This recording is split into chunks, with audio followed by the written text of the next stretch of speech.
was convincing the world that I didn't exist.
All right, everyone. Welcome back to Unveiling This Realm with Brian Staveley and Karen B. And tonight is a special episode on something that Karen's wanted to discuss for a long time. So we won't hesitate. We'll just get right into it, and I'll let Karen take over. Yes. First of all, good evening, everybody who's here. Thank you for joining us. And today I am going to talk about one of my most favorite subjects, but one of the subjects that I rarely ever get to talk about because unfortunately, most people in the quote unquote truther community think that talking about this subject makes other subjects look stupid, which I don't understand. That's I haven't looked at this topic yet, but of course I'm open, and just the fact that you so passionate about it, obviously I think there's probably something to it, and I want to learn some stuff today. But that's a tactic that we hear along every tactic. Like, this is here to discredit the truth movement. This is here to discredit, just like Mike Adams said in that video we broke down yesterday, right? That flat Earth is there to discredit the other things that people are looking at. That's what they say to you about Bigfoot, correct? Right. Actually, Bigfoot is what really got me into flat Earth, if I'm truly honest. How's that? That was my gateway to flat Earth. Because, I mean, obviously I told you that I looked into 9/11 and having that be a false narrative, the narrative that was given to us about 9/11 back in 2006. However, at the time, I didn't know how deep it was, and I thought that it was just a setup to push us into war, endless war. And so that I kind of stopped at that for a long time, and I didn't go into it any further. Fast forward a few years when I ended up moving from California to North Carolina. And when I first moved to North Carolina, within the first few months, I had my very first encounter with the forest. I call them forest people because they are people. I mean, they're known as Bigfoot or Sasquatch. You know, you can call them whatever you want, but they are a people. But I had my first encounter with one back in 2011 when I first moved to North Carolina. When you first had that encounter, right away, did you think that's what it was? Or you had no clue, and then you went back and then figured out, hey, this is probably what it was, type of thing? Well, when it happened, okay, because I always had an interest in Bigfoot. Growing up in California, in Northern California, and everybody knows that in California and the Pacific Northwest, that is very popularly known as Bigfoot country. That's where the name Bigfoot was coined, was in Willow Creek, which is where that sighting was, where the Patterson-Gimlin film was recorded, and that is where the term Bigfoot was coined. So I always had an interest in these creatures. I always watched a lot of Bigfoot shows. I always read about them, researched them, but I never had any encounters. And after a while, because it didn't really go anywhere, or it was never really proven to be true or not, and I never saw anything, I just kind of forgot about it. Not that I ever really, had a solid opinion whether they existed one way or the other. I just kind of didn't think about it anymore for a long time. So I'd already read enough encounters, and I'd already read enough accounts about them to know that what I had experienced could be, and most likely was, attributed to a Bigfoot or a Sasquatch. So that's how. So what happened on that first day? Was it scary? I mean, what happened? How did you come across this thing? Okay, so the first day that I ran into a Bigfoot, it was about 11 o'clock at night, and it was here on this street where I live, but not in this house. It was the first house that we lived in, which is across the street, and it's about just a small house on about half an acre. And so I had this dog at the time, not the same dog I have now, but another dog, this female boxer that my husband at the time had rescued off the street. I just saw the word show in the chat, made me say show. I had this female boxer that my husband had rescued off of the freeway, and I was nursing her back to health. And so I was taking her out for a walk. It was like her last walk for the evening. And we had this, habit where I would walk her around the perimeter of the yard, which was surrounded by a wood line. And it was my house and then my neighbor's house. And between my neighbor's house and my house, there was about a half acre of woods, like a empty lot that was just trees. Okay, so I had my dog and I was walking towards the perimeter of the property, and the dog just stopped and was like staring into the woods, and she wouldn't move. She like froze in place. And I looked at her and I was like, what is wrong with you? And I yanked on her leash and I was like, come on, do your business so we can go inside, type of thing. And then all of a sudden, this smell filled the air, this smell of like the dirtiest, filthiest, like muskiest, wet dog smell you could ever possibly smell, but like times 100. Like it just filled the air. It was everywhere. And I was just like, oh, what is that smell? And then I was like, what is that? And then she's looking in the woods and I'm smelling that smell. So I'm like looking, trying to see in the woods. And there was a street light on the edge of the road, not far, but the trees were blocking so much light that it was still dark inside the woods. So I couldn't see in there. All I could do was smell it. And then I like tried to take a few steps closer to the woods to see if I could see what was in there. And that's when I heard these two footsteps, like huge footsteps, like crunch, crunch. But it was like, obviously audibly big footsteps. Something big and heavy was inside the woods. And that's when like I was like, oh my God, like my heart started beating really fast and I started freaking out. And I don't know why I didn't I didn't run in the house right that minute, but I didn't. I took my dog and I walked to the other side of the yard. Well, maybe you had that feeling that you maybe knew this thing wasn't there to harm you. You knew it was peaceful, maybe. Well, I don't know if I really knew either way, but I didn't. But yeah, I didn't run in the house. I took my dog and I just walked her to the other side of the yard to do her business, and she did. And then I walked, back inside the house, and I go to my husband. I said, "There's something outside in the woods." And he's like, "Well, what do you mean?" And so I described to him what happened, and he's all, "Well, maybe it was just a buck." And I was like, "No, I don't think so." I said, "I don't know what it was, but it wasn't a buck." Because anybody who knows, if you run up on a deer, they immediately split. They just take off. They don't want to be anywhere near you. They bolt. Okay, this thing didn't do that. It was like hanging out in the woods, stinking up the place. So anyway, that was my very first experience with them. And so once that happened, I started getting back into looking into them, and I found a Facebook group on Facebook called Team Squatch in USA, and that is where I started getting deeper and deeper into it and looking into what they are. Then you start listening to people's accounts and stories about people running into them deep in the woods, people getting charged by them, people being chased out of the woods, hunters being chased out of the woods.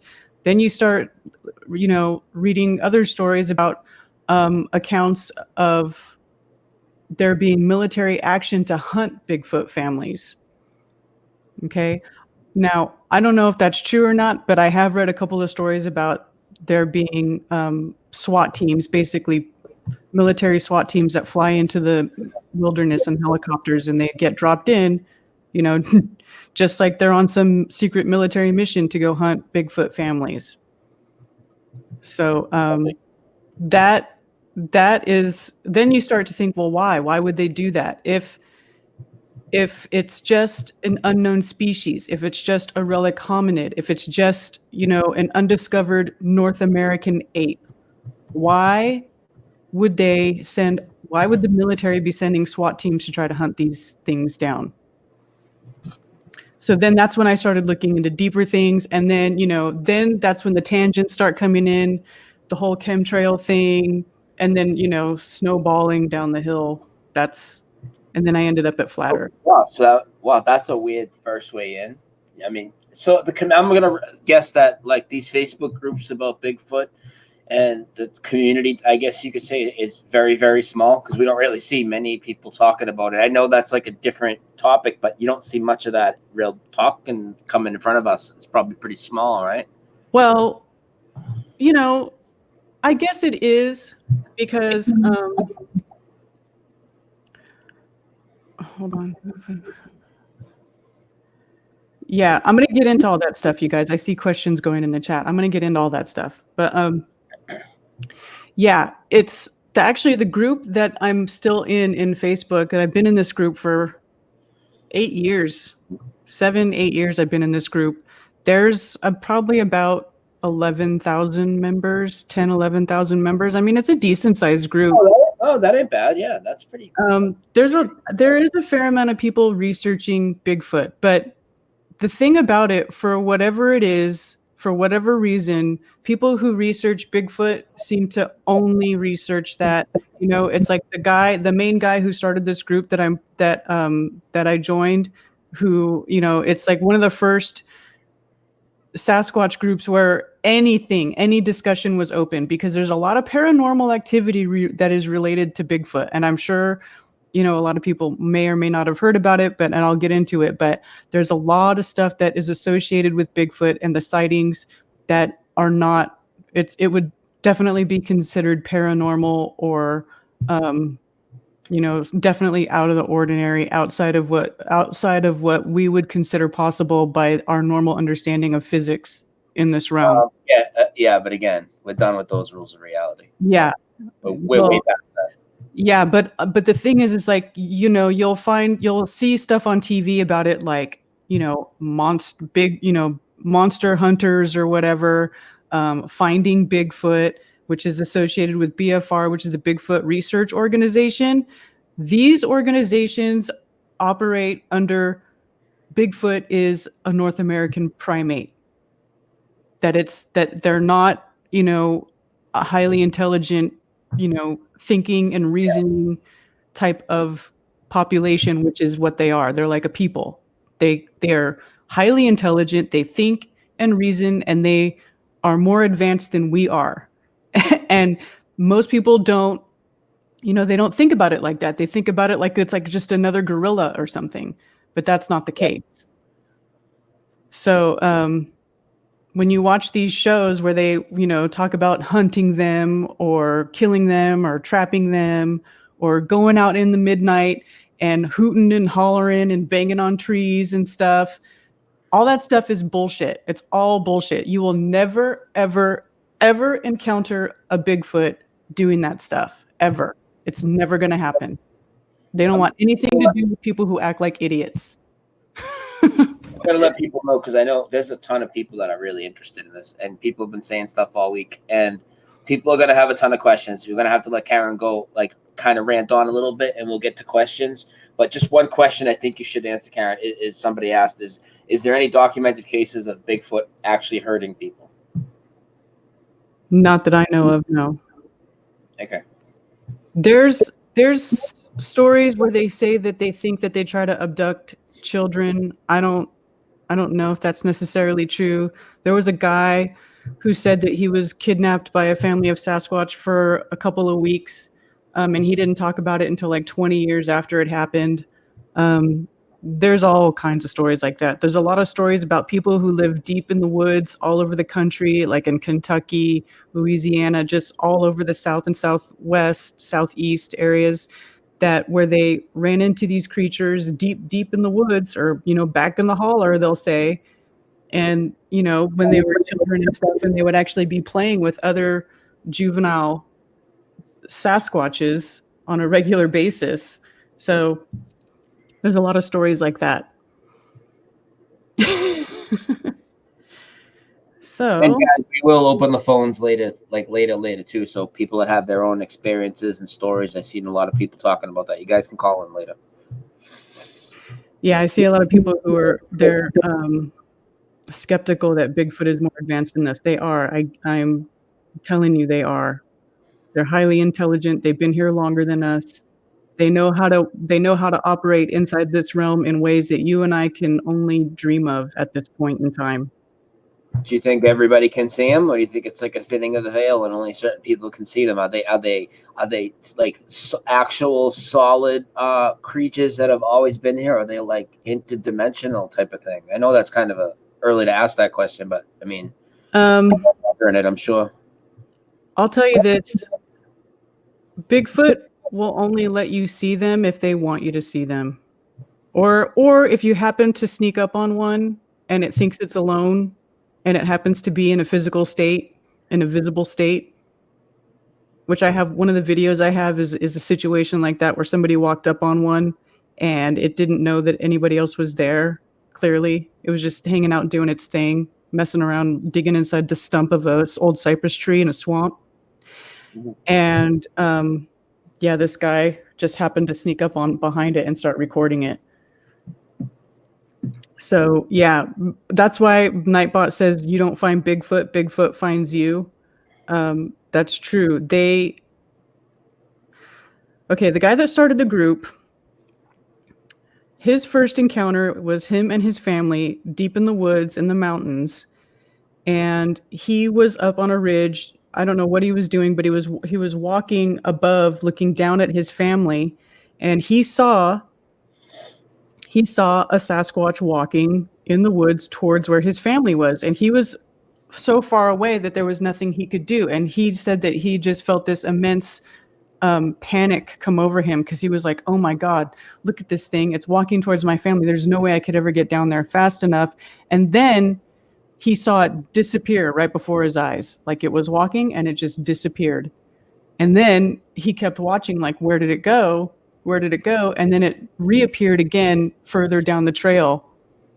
And that's when he really freaked out, because he was like, what is that?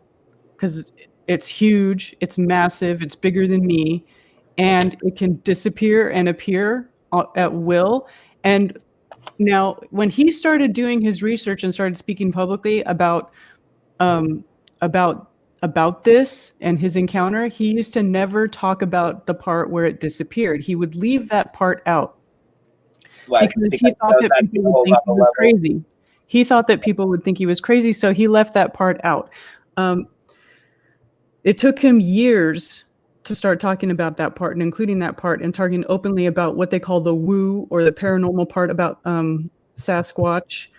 So, and it took another person telling him, look, I've seen these things disappear and reappear. And the weird part about that is, when I was a teenager, way back when I still lived in California, I remember watching a show that was about Bigfoot, and there was it was the guy doing the show, the host, interviewing a man and a woman. Okay. And the man and the woman were both witnesses to Sasquatch. Now, they were both describing the same creature, but the woman said, they can disappear. I seen it disappear right before my eyes. Like, I was looking at it, it was there, and then it was gone. Who's this guy? I don't know. Don't get distracted by the chat. Keep going. Moderators need to pay attention, please, because if I see that, it's going to distract me. Anyway, so there was a man and a woman. They're describing the same creature. And the woman said that she saw the Sasquatch disappear right before her eyes. And both the host and the other witness told her, you're out of your mind. Like, you didn't see that. You're out of your mind. And even me watching it, I was like, so the other witness that just gave a whole testimony about this next level shit, seeing a Bigfoot, just couldn't handle the fact that it disappeared. That's why the guy doesn't talk about it. Right. But see, that's what I'm saying. Like, this, I saw this years and years before that. I saw this woman talk about it, and I thought she was crazy. I was like, what do you mean it disappeared? Like, because at the time I was, thinking it was just a regular physical being that just happened to be, living alongside of us and was undiscovered. Right. So that's what I thought. So I thought she was crazy too, talking about watching it disappear and reappear. So fast forward a few years, when I have my encounter, and then I start going to this group and reading more things about it, and reading more encounters and listening to podcasts and stuff, that's actually a common thing, that now a lot of people will say that they were walking in the woods and they walked past a tree stump, and they walk past it a few times, and then the next thing they know it stands up and it's a Sasquatch. They're like, I just thought it was a Sasquatch or a tree stump until it stood up.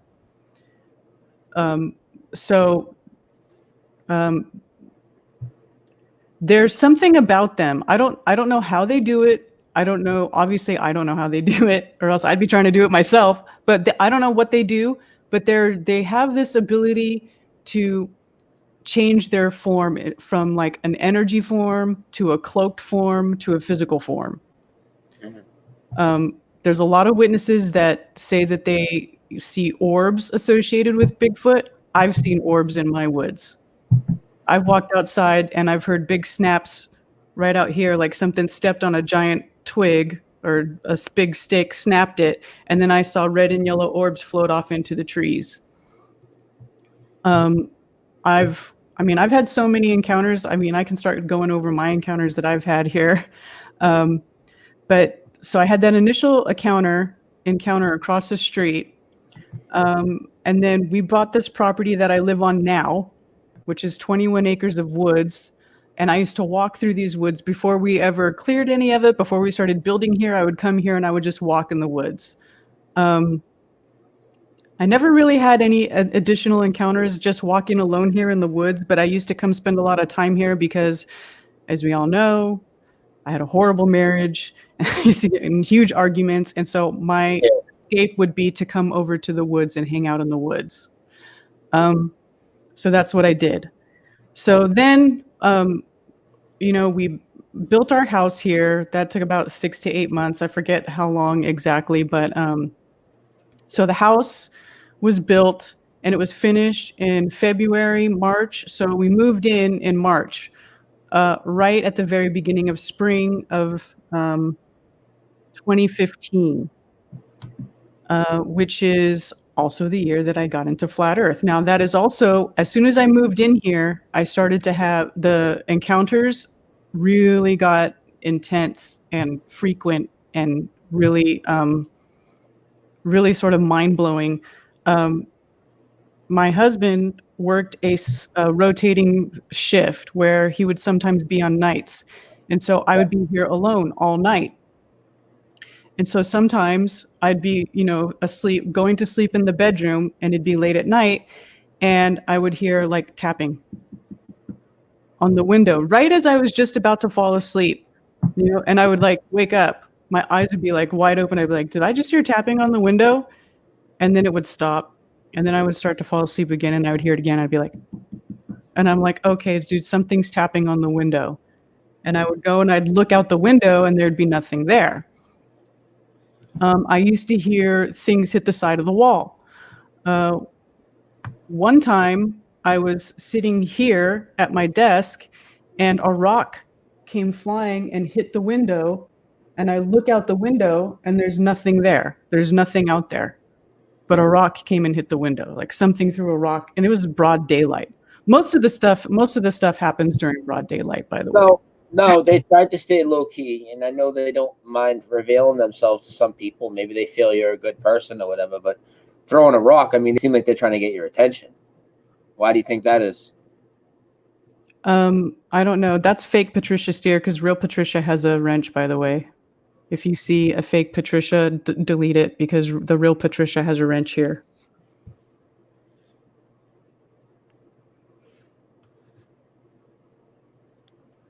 Hold on. Oh, we weren't going to look at the chat.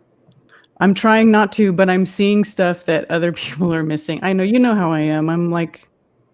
Yeah, let them do it. You guys got to fucking step it up. You mods are distracting from the show. What the fuck? Let's go. Now you took Karen right out of her rhythm. I'll call these people out. Put your wrenches to use. For Christ's sakes. Okay. That's why I give big channels wrenches, not because I think they're going to mod my chat, but because I want to know when there's a real one and there's a fake one here. Mm-hmm. Anyway. So where was I? I lost my train of thought. Okay, so I was talking about what started happening when I moved in here. You were talking about your husband worked at night. You were home at night, and the rock was thrown at the house. And I asked you, why does it seem like they were actually going out of their way to get you? I think now thinking back, they were doing all this stuff because they wanted to get my attention. Because it's like they know your energy, and they know when you have good intent or ill intent. And I think that certain people they come into contact with, and they know, what you can handle, or that you're open to certain things. And I think that they just knew that that I had already had an interest in them, because I had for years. And then, I had that initial contact when I first moved here. And then, of course, I started getting back into it, and I started thinking about them again, and walking in the woods, thinking I would think about them when I walked in the woods, even though I never really had any encounters. I did find a footprint, and I took a picture of it. I thought it was a footprint, but I wasn't sure. And then I contacted someone, a researcher or an investigator, and I showed them the footprint, and they said yes, that they thought it was a legitimate Bigfoot footprint that I found in my woods. And I'll start showing you pictures of that stuff. Actually, maybe I should open that folder right now. But yeah, how big would you say the foot is?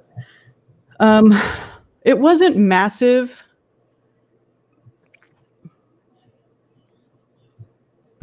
You guys, seriously, how many do I need to add moderators? I can't stand it when okay, maybe I should just close the chat. I'm gonna close the chat so I don't do it anymore. I'll add a couple mods if I need to while you're talking. People that are mods on my channel. You need to just talk. Stop looking at the chat for real. I'm not. I closed the chat. I'm opening my folder now. We got 300 live people here right now. 300. 300. 300 people here. Wow. That's good though. I'm glad that there's so many people interested in watching Bigfoot stuff. Okay, so All right. So while you're presenting, I'm going to give a couple wrenches to people I trust a lot. Is that okay? Okay. Okay.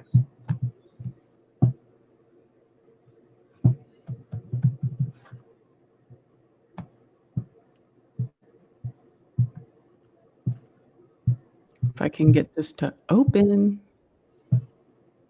Why aren't you working?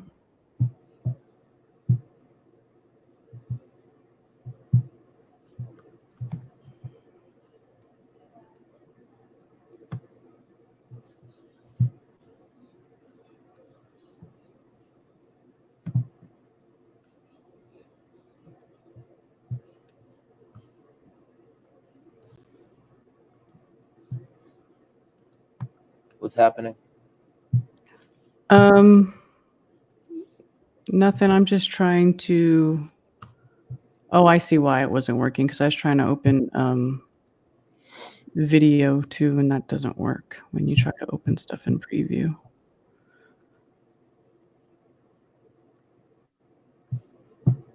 I don't know. My computer is slow. I know this. That's why I'm running your channel from over here, remember? Yeah, but yours ain't that great either, to be honest. Oh, I'm not bragging. Hey, stop talking, motherfucker. I ain't bragging about my fucking $400 laptop. Okay. I guess I just have to do one at a time. So this is the first, I'll show you. This is the first Bigfoot print that I actually found in the woods on my property. You're not sharing. Oh, hang on. You have to move the banner. Take I know. the banner off. Give me a second. Okay, so right here, you can see my pointer. Okay, so here's where the toes are. And it goes all the way down, and then this is the heel. Okay, and then you can see also where it's called, what's called the mid-tarsal break, which is a signature sign of a Bigfoot footprint. And there's a guy named Dr. Jeff Meldrum who discusses all this stuff. He discusses the anatomy of the Bigfoot foot and how it's different from a human's foot, because they're so tall and their feet are big, and it's made for, you know, walking over different territory, but it's just built differently. Anyway, so this is the first footprint I ever caught. Now this was also, wasn't thinking to use anything for scale, so it's hard to tell how big it is. But at the time, this footprint is bigger than the whole boot, outside boot size of my ex-husband's foot, and he wore a size 10. So this footprint is bigger than the boot print. So it's a big footprint, but it's not like super massive, but it is big. So that's the first one I found. So let me open this other.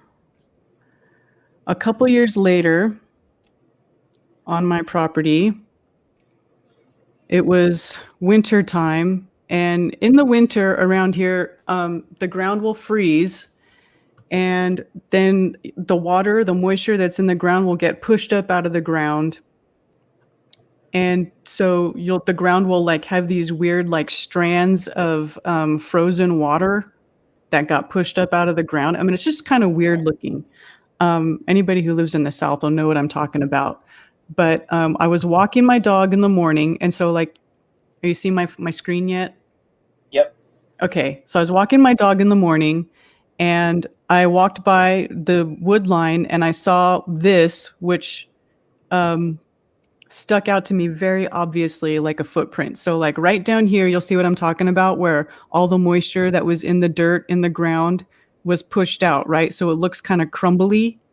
That's what most of the ground looks like. And then this outline of a footprint was sitting there and it just jumped out to me. Like it was very obvious to me that that was a footprint. Mm-hmm. So I took a bunch of pictures of it. This is me putting my finger in where the toe holes were. And you can see how these, and this is a frozen ground. Like it was freezing the night before. And you can see where there's acorn tops that have been pushed into the ground. So like right here, the acorns and the rocks and stuff were all pushed into the ground. So something heavy stepped right there and pushed all this stuff down. So, and this is, I'm using my own foot for reference. And then I went and I got the ruler to measure it. So the end of the heel's down here. So that's about 16 inches. And then at the widest part, about 8 inches. Karen, if that ground's frozen, that thing, or even close to frozen, that thing would have to be hella heavy to put that impression like that too. Never mind just the size, right? Yes. Yes. Oh, that's big echo I'm getting from you. So anyway, that is that's the best footprint that I've ever found. I've seen others, but that to me, that one was the best one. And you can see all the rocks and stuff, all pushed, everything pushed into the ground right there. Now, around my property, there's a lot of leaf litter and stuff. There's a lot of grass. So it's, you know, it's not really ideal for catching footprints, but I will see footprints of just about everything here. I have a fox that lives on my property, everything, all kinds of stuff everywhere. Now, another thing that happened on my property, when I very first moved here, this first year, most of this stuff happened the first year. I was outside watering the grass because, you know, we had just cleared all the land and they'd planted grass seed all around the house to try to grow a lawn. So I was out there watering it, trying to get the grass to grow in the springtime. And I was out there and my daughter was with me and she was 3 years old and she's standing there next to me. And she grabs my leg, like death grip, grabs my leg, and she goes, excuse me, she goes, "Mommy, there's a Bigfoot over there. Don't let it get me." And I said, "What?" And I looked up to where she was looking at, and I didn't see anything. And I thought, that's really weird. And I said to her, I just said to her, you know, "Don't worry, Mommy's here. I'm not going to let anything happen to you." So I just went about my business and I kept watering the grass. Well, the next thing, and this was on a summer day, you know, very warm, no breeze. The trees were not moving at all. There was no breeze. It was hot. You know, it was just a typical southern summer day, humid, no wind. So after that happened, after she said that, I have another screen share. Right, about 100 feet from the house, inside the wood line, I saw a tree shaking. Like the top of the tree was shaking violently. Like, and I could hear it cracking. Like I heard it go crack, crack, crack, crack, crack. And I saw the top of it shaking. And I stopped watering. And I was like, why is that tree moving like that? And then I thought, you know, and I was like, oh my God, my daughter just told me that she saw a Bigfoot. And now there's this tree violently shaking inside the wood line. And that is something that a lot of people, a lot of witnesses have seen, is trees being shaken, big trees being violently shaken in the woods by these creatures. So after it happened, I went into the woods and this is the tree that was being shaken by the Bigfoot. And this is a big tree. It was about 40 feet tall. Now this tree was dead, but it had just died.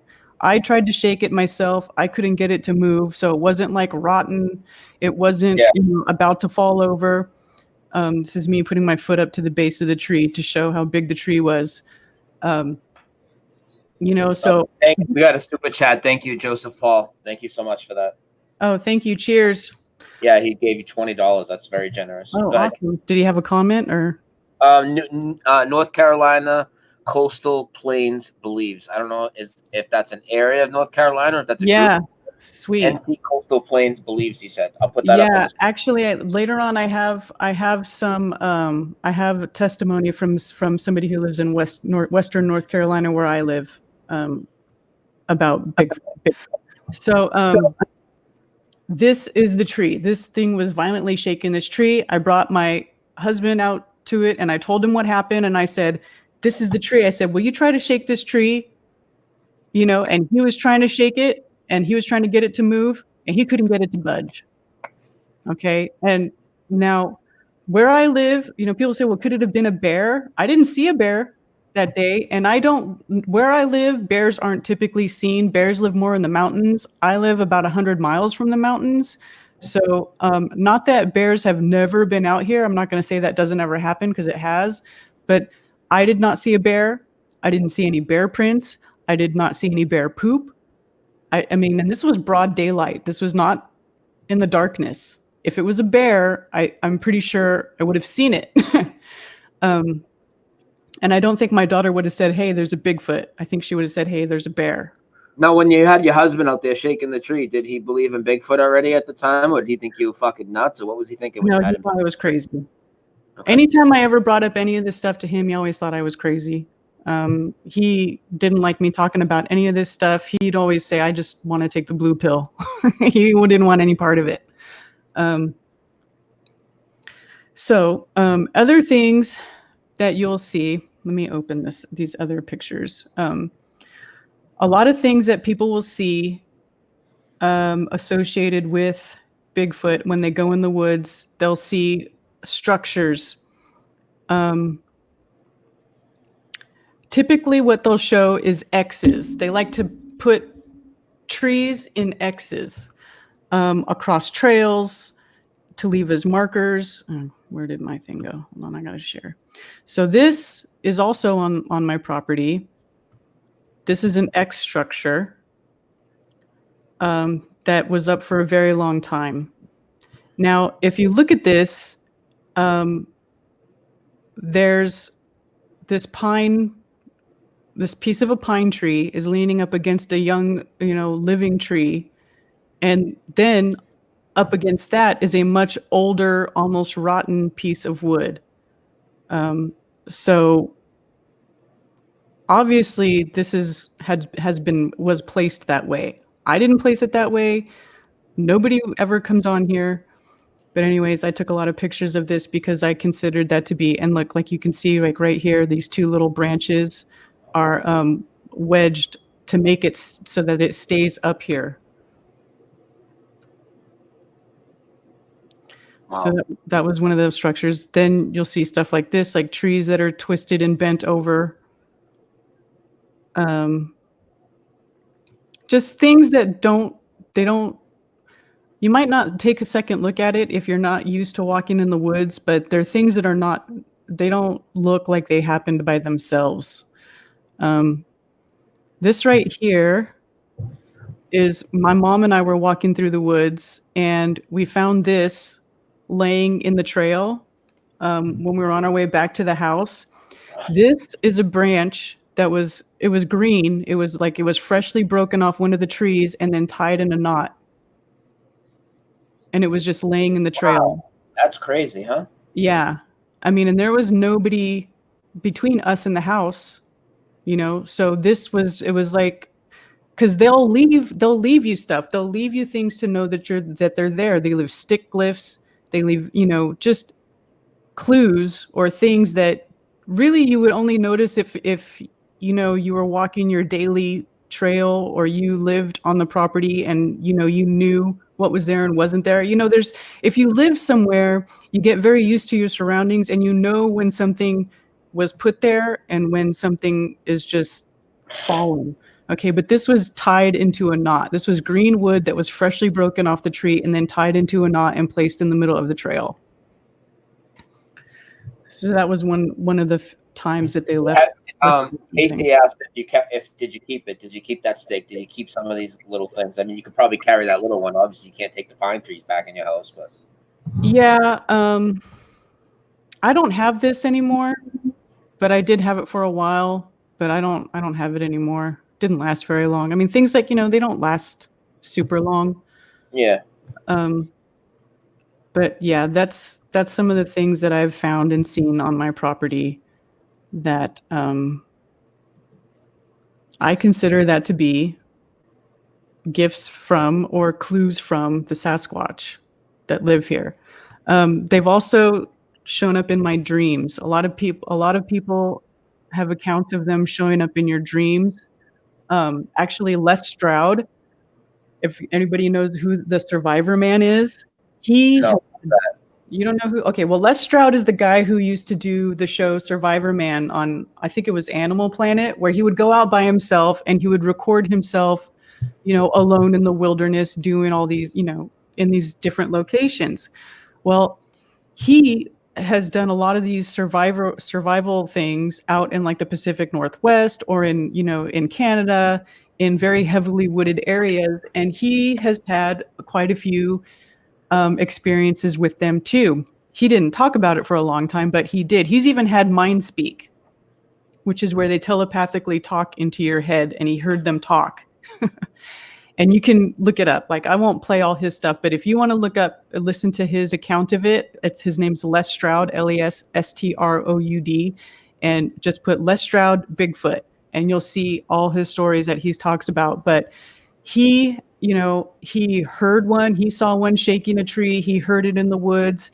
He used to, there was a time where he was walking, and he said he heard in his head, he heard them say, "We're just over here on the next ridge. If you want to come see us, come over here." And he was like, "You know what? I'm not ready." And so he didn't go over there. So it's like, that's why I'm saying, like, if they don't want you to see them, you won't. Or if they think that they're going to scare you, or if they don't want to scare you, then they won't reveal themselves to you. Because there have been times when I've been out there, and it's like, and this is another thing that you'll hear people talk about, like, they're just like, I felt like I was being watched in the woods. I felt like the presence of something there. And I felt that obviously many, many times. And there have been times when I've been out there and I'm just like, I want to see one. I want to see it. Right. But then I get scared and I go, you know what? No, I don't want to see it. And so, I haven't seen like a full on, what they call a Class A sighting, where there's like a big hairy thing standing there. But I have seen them. I've seen them in their cloaked form. And I've seen hints of them in the physical form, but I haven't seen like a full-on one facing me, like standing face to face. But one time I had my dog was right here barking out my back door. And this is, again, full in the daylight. A lot of this stuff happens in the daylight. And I'm going to get to what happened when Cammie came over here this summer too, because that was really crazy. But oh yeah, I remember him. They liked Cammie. But so the dog was barking at the back doors, and he was going nuts. And I was like, what is he barking at? So I go and I look out there and I don't see anything, and he's just barking like crazy, going nuts. And so I go out the back door and I leave him in the house, and I go walk out the porch and I start looking around the yard, and I look to the left and I see, very briefly, very quickly, I see what looks like a figure of a man walk into the woods, like a shadow man. Okay. Walking into the woods. And I'm like, what? I'm like, hello? Because again, I live in the dead center of 21 acres, and I can't see anybody's house from my house. And if I see someone from my house, they're trespassing. Like, if I can see you in my yard, you're trespassing. Yeah. So I'm like, who's that? And I'm thinking there's somebody on my property, and so I go down there and I'm like, go in the woods and I'm like, hello. I'm like, is somebody there?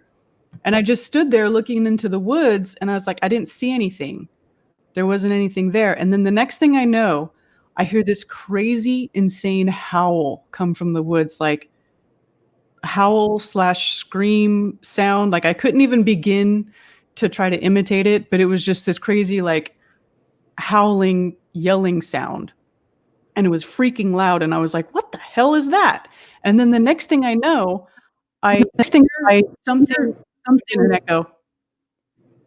I hear something. Okay.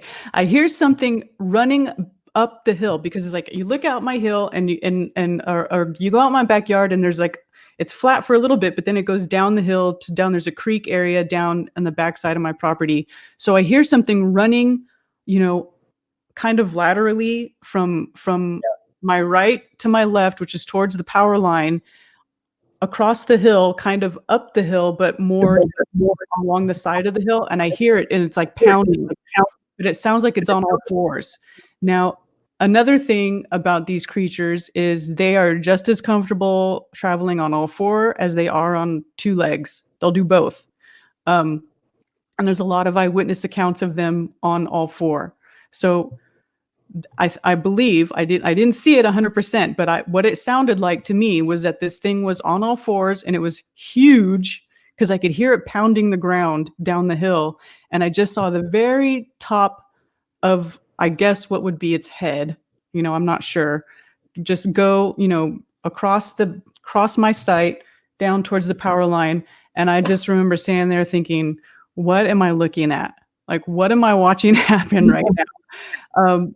And it was, it was a trip, but at the same time, none of this stuff had ever made me scared. At no time was I ever afraid or felt threatened or, felt intimidated. Never, ever. Even when it was shaking a tree, I was just kind of like, oh, that's weird. Why is the tree shaking? And then I was like, oh my gosh, there's a Bigfoot over there, probably, whatever. But it's just, and a lot of these things happen, like I said, during the day. So that was one of the more interesting encounters that I had early on. I've also walked out at night to let my dog out for his last walk of the night. And I remember being out just right here outside my driveway, and it was really kind of quiet. And then all of a sudden, I could hear in the power line, like in the wood line close to the power line, something running through the woods, like charging. Like it just sounded like some huge massive animal was charging through the woods and just knocking stuff out of its way as it was running, like crash snap, just and it was really, really loud. And I was thinking, dang, that sounds like something huge running through the woods right now. So I've heard that. And then, like I've said, I've seen orbs.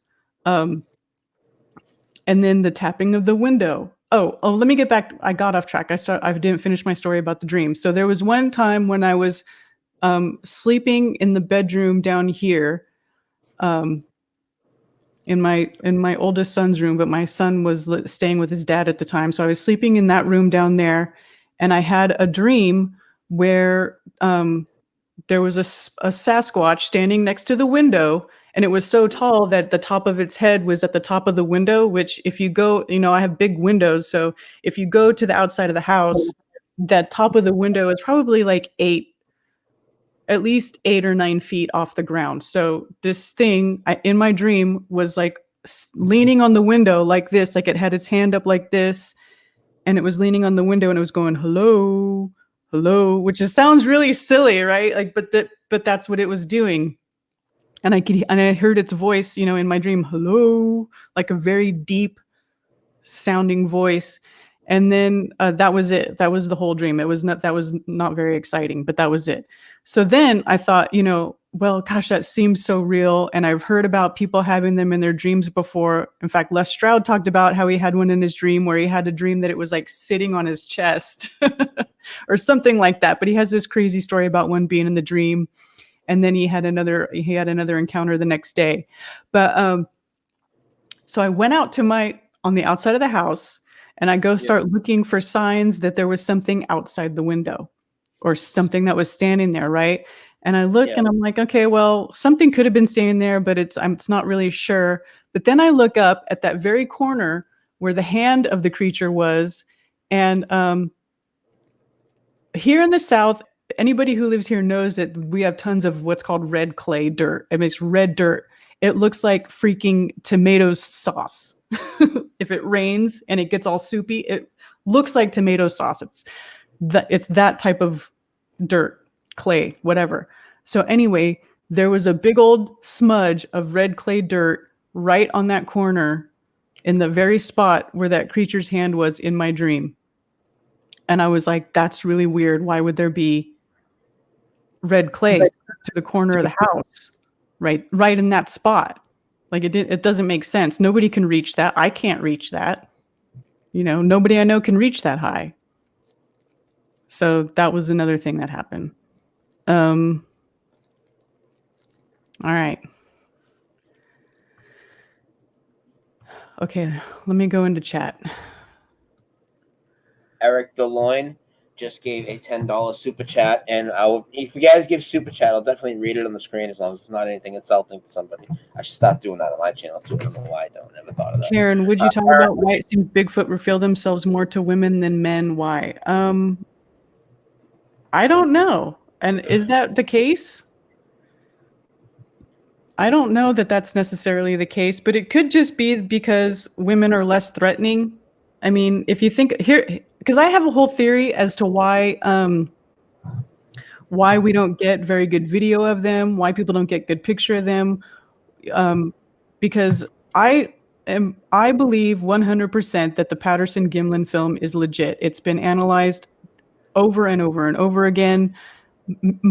Any researcher you talk to will say that that is like the 100% go-to legit Bigfoot film.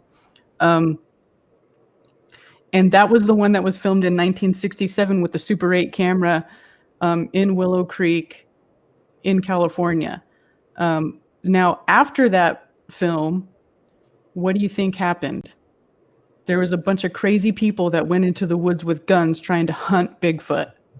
Okay, so I think once that happened, they were like, oh, screw this. We can't show ourselves to these people anymore because look, they're coming in the woods and they're trying to kill us now. They're coming in here with guns. They're acting crazy. You know, screw this. Don't reveal yourself to them anymore. So that's why I think after that one film, there weren't too many other films. There's a few. We'll start going through them in a minute.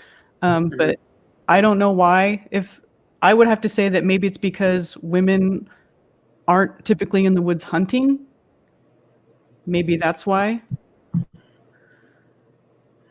Yeah, but I mean, could it maybe women are more emotional than men or something? Couldn't it be like some sort of a reason they think women are more like open to sensing them or something? I don't know. Maybe I'm reaching. Yeah, I don't know.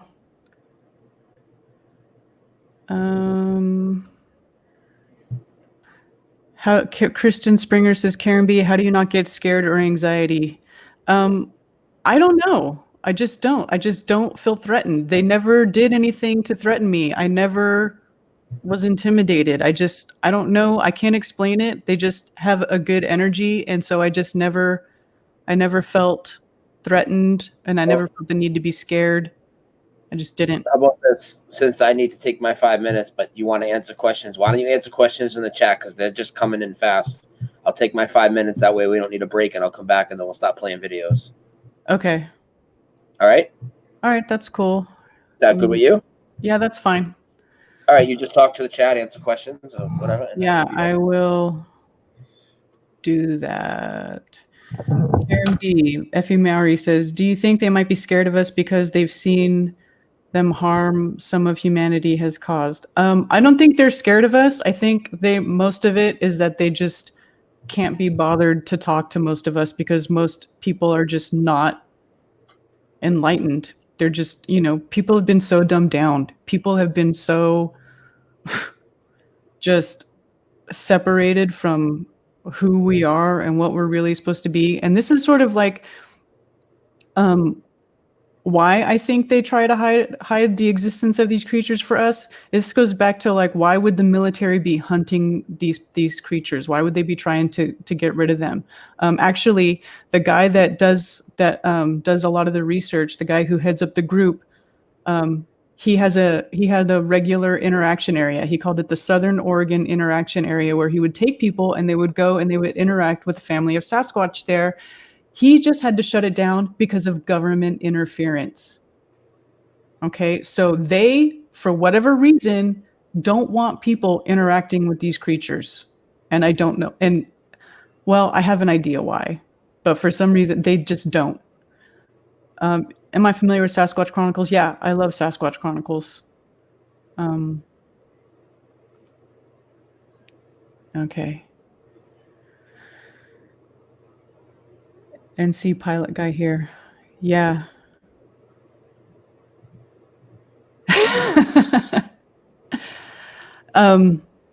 Okay, so here's the thing.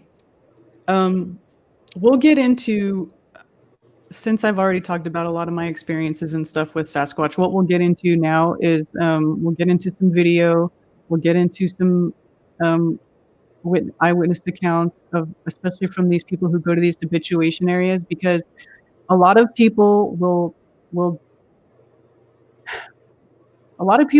talk about their accounts and they're like, I think that, you know, this thing was like looking at it like it wanted to kill us, like it wants, you know, to hurt us.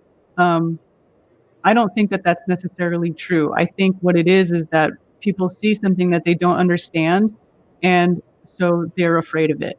You know, and it's something that is as big and intimidating as a creature like this. I could see why they would just, you know, just immediately think that they had some sort of ill intent or that they were malicious. You know, that's understandable because, you know, if you don't understand something and you see it and it's big and it's intimidating and it's scary looking compared to what you're normally used to seeing, well, then you're going to think that it's, you know, out to get you. You're going to be afraid for your life. But that's not what they're about. They're totally not about that at all. They live alongside us in this realm, and they have lived alongside us here for ever since forever. Forever. I mean, they've been here the whole time. Yeah, but that's true, Darren. Okay, here's the other part of that though. They are a people and they have their own personalities. Some are going to have them be more patient with us than others. Some are going to be less patient. Some are going to be crankier. Some are going to be nicer. So they do have different personalities and different dispositions, just like people do. Would it be logical to assume that the original caveman concept of presupposed humans' early past was inspired upon the Bigfoot creature phenomena? It's possible, Arwen. That's possible. A lot of and here's the thing too. There's a guy getting echo off. There's this man. His name's Dr. Jeff Meldrum, and he's works as a professor at, I think, Iowa University, and he is an anthropologist. He studies anatomy, and he's got probably the biggest collection of Bigfoot casts anywhere. And he's been studying their casts for a long time. Now, I don't know that he's ever had his own encounter with one, but he is a staunch believer that they actually do exist just based off of the physical evidence of the foot casts that he has collected and studied over the years. Because when you have a creature or a species, okay, they follow what is called the logarithmic curve of growth or development, okay, where they, you know, you get a high in the curve goes up very steep very early on, like your growth, and then it teeters out. Okay, so him mapping all these feet, these footprints, and the growth of them and the structure of them, they follow what is considered the logarithmic curve of a species, any sort of species that can breed and grow just like anything else. Scrabble Bear says, thoughts on dogmen? I've had 2 dreams about them. I've heard of dogmen. I've heard of people that have seen dogmen. I have not seen a dogman. Jen's done a bunch of videos on that. That I haven't seen. But yeah, I've heard of a lot of people talking about them and have been witnesses of them. I don't know. Whoever that is that brought that up, check True Seeker 69's channel. She literally been talking about that for months. Yeah. Also, anybody who says that they've killed a Bigfoot or they have a Bigfoot body or they have, or they say that they've got one, they're a liar. They're a liar. No man can kill a Bigfoot. You can't do it. They're just too advanced. I don't know what it is, what they can do, but they can, like I said, they can change their vibration. They can become visible and invisible. They can change their energy form. There is no way a stupid human with a gun is going to kill a Bigfoot. It just is not going to happen. Anybody who says that is a liar.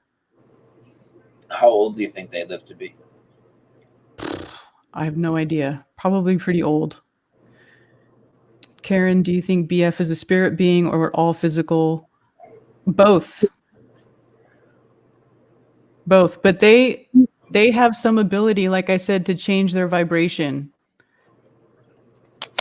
They even the sounds that they use, there's a video. If you go on my channel and playlist, I have a Bigfoot playlist. There's a channel called CBS, Calling All Bullshit. That's a flat earth channel. It's the only other flat earth channel I know that does Bigfoot videos, and they do a really good job. But they have a video about Bigfoot, and do they use infrasound, because they are able to create all sorts of different sounds in really, really different frequencies. I mean, they can shake your insides. Can you determine Bigfoot gender by sight? I think you can, because Patty had breasts. If you look at the Patterson Gimlin film, she was a female. She had breasts. So I think you can. And I think the males are bigger. Why would anyone even want to kill one? I hope you're, yeah, I don't know. Because they're scared, because people are scared, or they think they're going to get rich and famous because they finally bagged a Bigfoot, right? That's what they think.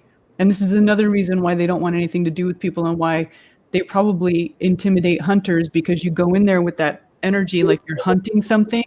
And so they, for them, it's like you're going into their house with a gun looking for something to kill, and they're like, you know what, get out of my house.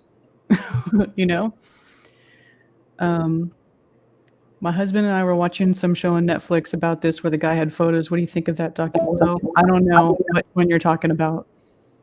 But I know that no one's killing a Bigfoot. Oh, and that's the other thing that I just remembered. Could Bigfoot be a remnant of fallen angel narrative? I don't know what they are. I don't know where they came from. There's different ideas about where they came from. The researcher that I follow has this book where he talks about it. I can tell you where he thinks they came from, where he says that they told him they came from. I don't believe it. I don't agree with it. I think that they told him a story based on what his idea of this realm is. Because again, a lot of these people who research this, they are not into anything else paranormal, supernatural, conspiratorial. They don't think the earth is flat. In fact, this guy's blog, the very first entry in his blog is "The earth is not flat and Bigfoot is real." As if it's like some new revelation. Like, yeah, welcome to the 21st century. The earth's not flat, and guess what? Bigfoot's real. Okay. Yeah. But obviously we don't agree with that. I don't agree with that. I don't know what this realm is. I don't know where we live. I don't know what's outside what we know, what our known realm is. And I think that maybe when he asked them where they were from, they told him in terms that he could understand, because they are caring. They care about us. They're protectors. They're actually very malevolent. Like they don't want to hurt anybody. They don't want to upset anybody. That could also be another reason why they hide from us, because they know that they are scary to us. Has Bigfoot ever killed a human? No, I don't know of any time where a Bigfoot has actually ever killed a human. No, they don't. They don't want to kill anybody. That's not what they're about.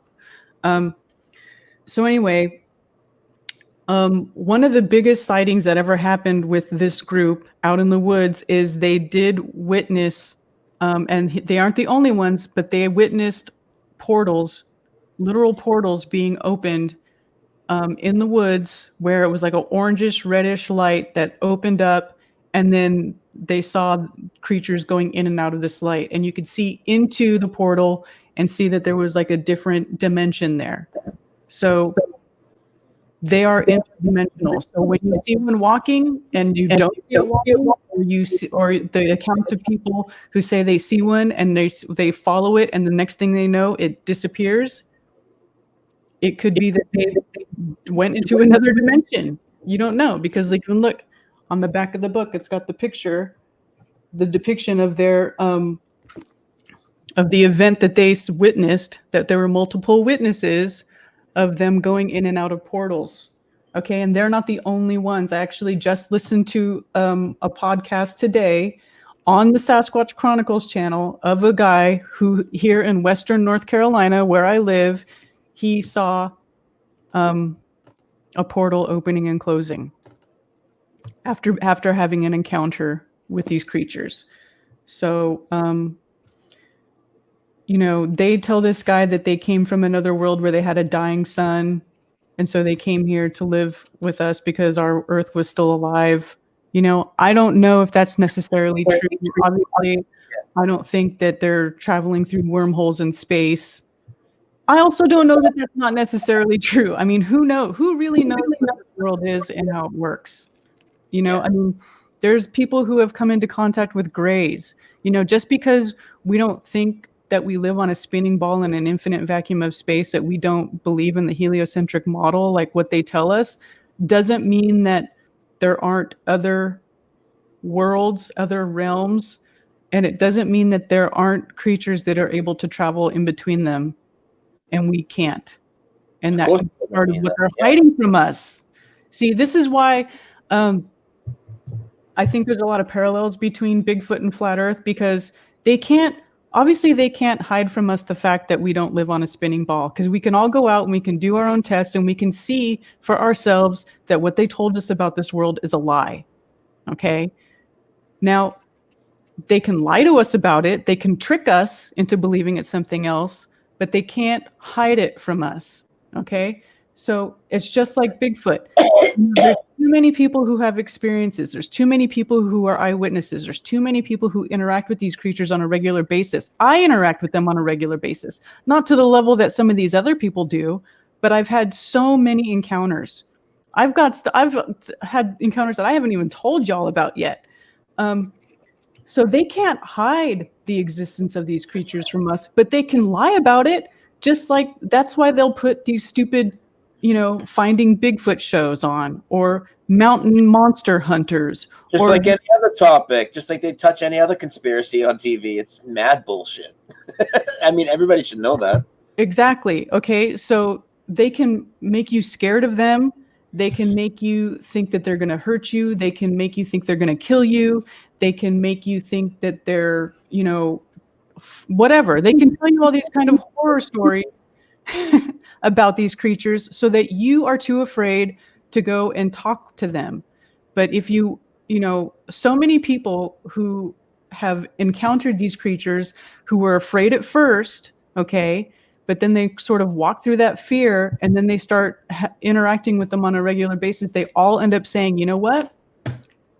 These are not evil beings. They're kind and they're caring. Okay, so let's get into some of the other stuff. Videos? Yeah. I'll go to the show prep list you gave me. Yeah. Yes. Okay.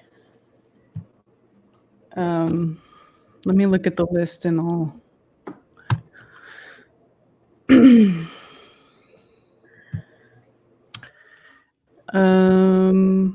See the list? Let me look at my list. Where is? How come I'm not seeing my prep list? I see Bigfoot list, but I don't. That's the list you gave me. It just says Bigfoot? You gave me one link to a playlist. That's the list you gave me. Whatever you need me to play, just give it to me. But that's what you gave me. You gave me that's the list you gave me. Well, let me see.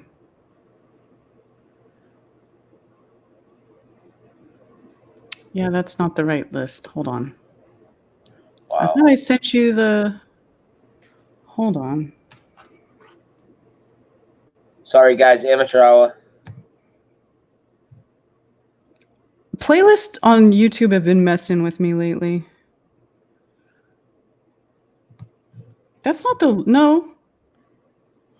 No, the one I sent you is called Show Prep.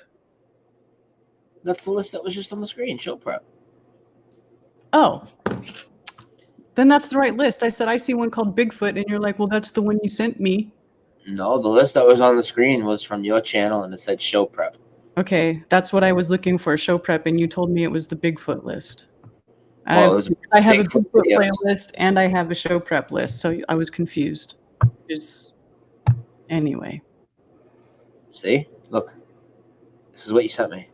There's all these Bigfoot videos with the SpaceX video on top that you told me to ignore, remember? Yeah. Okay, so first play the Patterson-Gimlin stabilized. All right, this one. There's two Patterson-Gimlin stabilized. There's the stabilized 10-20-67, and then there's the 4K stabilized color. Oh yeah, you want the 4K stabilized color, but don't put the sound on. Okay.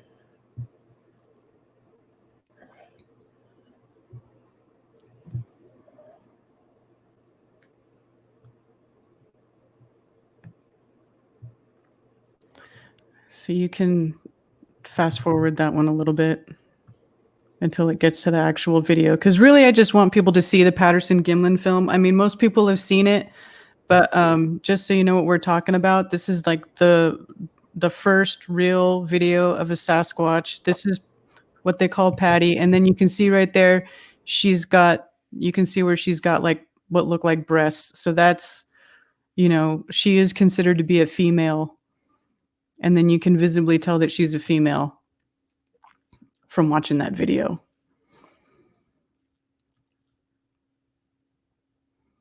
And a lot of people say that that's a costume or someone in a suit, but you can see muscle definition. You can see where she's got an injury on one of her legs. I mean, they analyzed it. This guy is how he's talking about. He's been painting animals, and Brian walked away, but he's talking about how he paints animals and humans, and he knows the anatomy really well. So he feels like, he's qualified to analyze this footage, which many people have done, and everybody says that it's legit. And people who want to try to say it's fake, but nobody has ever been able to recreate this to a satisfactory level to show where it could be faked. It's just not fake. It's real. So that's the first real legit Bigfoot video. Where was this filmed? I'm sorry, I had to step away. I had to get the dog. This one is the one that was filmed in Willow Creek in Northern California.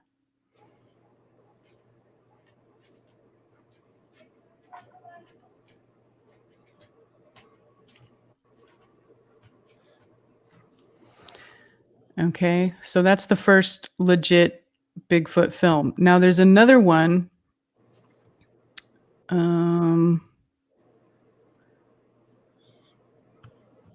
Hold on. While that's playing, I will. The other. Okay, so now if you want to click on the one that says Pennsylvania White Bigfoot Breakdown and just skip ahead to like the 1 minute and a half mark and just let it play with the sound off. Okay.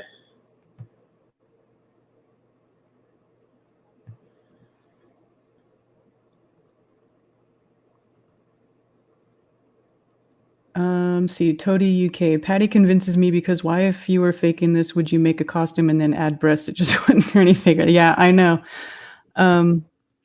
So this is another video that was taken where this guy was walking through the woods with a flashlight, and he sneaks up on one, flashes the flashlight in its face, and it dips out really quick. This one is also considered to be a real video, but I added this to the list to show that they come in different colors. They're not just black. They're red. They're brown. They're gray. Is that a white one?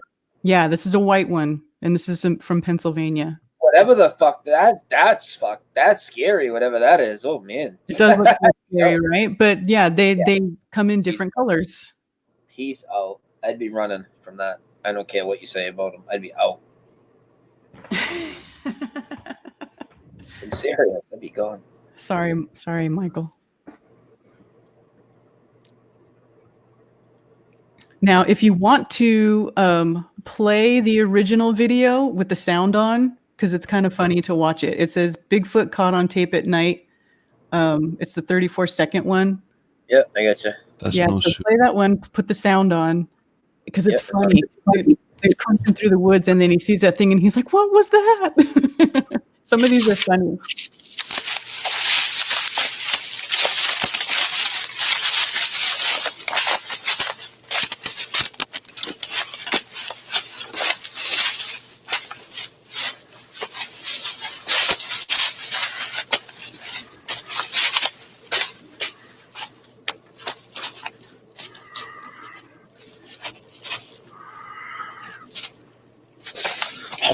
Yeah, fuck that.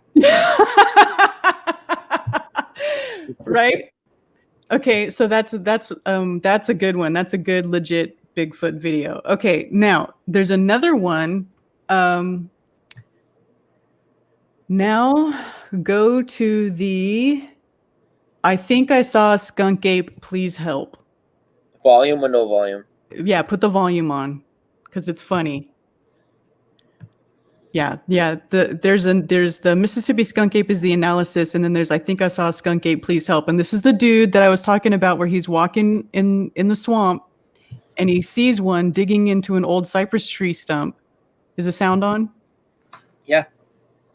Okay, so he's watching it and recording it, and then the thing stands up and the dude freaks out and starts running. I see it.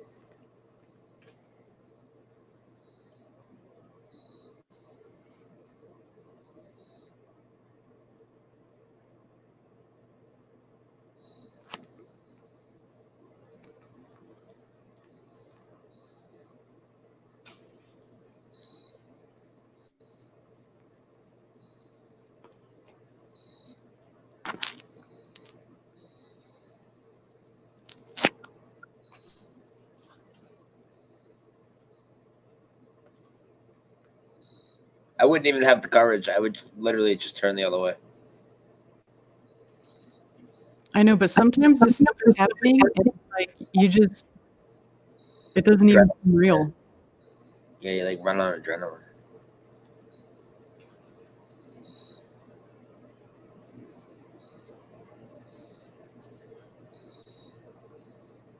Look at this motherfucker. Right? So it's like popping big chunks of wood out of the cypress tree, almost like it's digging for grubs or something. I don't know what it's doing.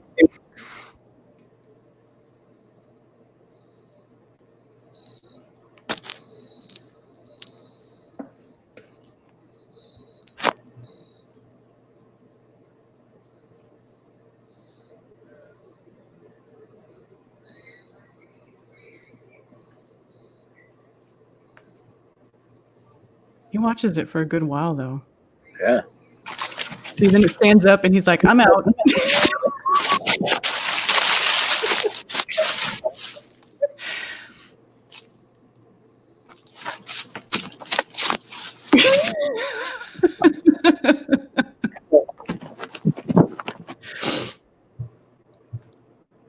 But Paul Freeman. Okay, this is the other one. You can play this one without sound. Just let it play. But Paul Freeman is a man who, where was he living? He was living, I think, in the Pacific Northwest. But anyway, he was a guy who was working in a park, a national park there. And he used to see this clan of Bigfoot all the time. He would see footprints all the time. And so here, he records one. And actually, if you rewind it a little bit and you hear the sound, he's like, I hear twigs snapping. And then he goes, oh, there it goes.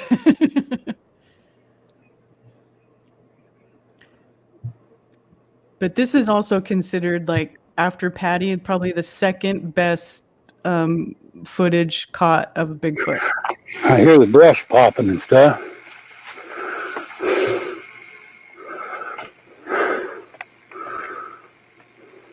Oh, there he goes.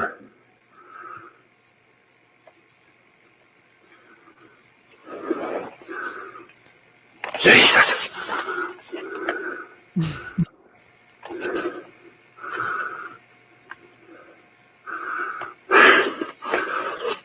Get up here where I can see me quick. Okay, you can turn it down now. So those are my most favorite clips of Bigfoot. You can find other ones, but those I think are the ones that are the most legit. Now, if you can go to Bigfoot caught in stealth mode. Okay. Bigfoot caught in stealth mode. Now this is this was recorded by a researcher named Scott Carpenter, who actually lives not far from where I live. I think he's in Tennessee. Volume or no volume? Just play it. Just play it without volume because he has. I don't think he talks very much in there anyway. He puts text. Scrabble Bear. Have you seen the video of Bigfoot on a golf course trail cam? It looked like it was eating grubs from a tree stump. No, I haven't seen that, but it could. I might have just missed that one. There's also a lot of hoaxing that goes on in Bigfoot, and I'll talk about that a little bit too. Okay, but see how this guy's.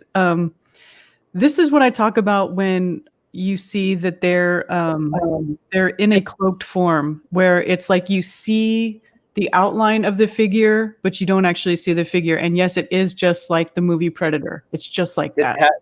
Did Mike Adams come by and drop off one of those NASA warp bubbles around it? No kidding. But in this video, you know, he'll point to a brush where like, okay, it's not moving. There's no wind. So he says, note the visual distortion in this area. It might be hard for people to see. Maybe I should just put the link. People can go watch it themselves. This is kind of hard to see.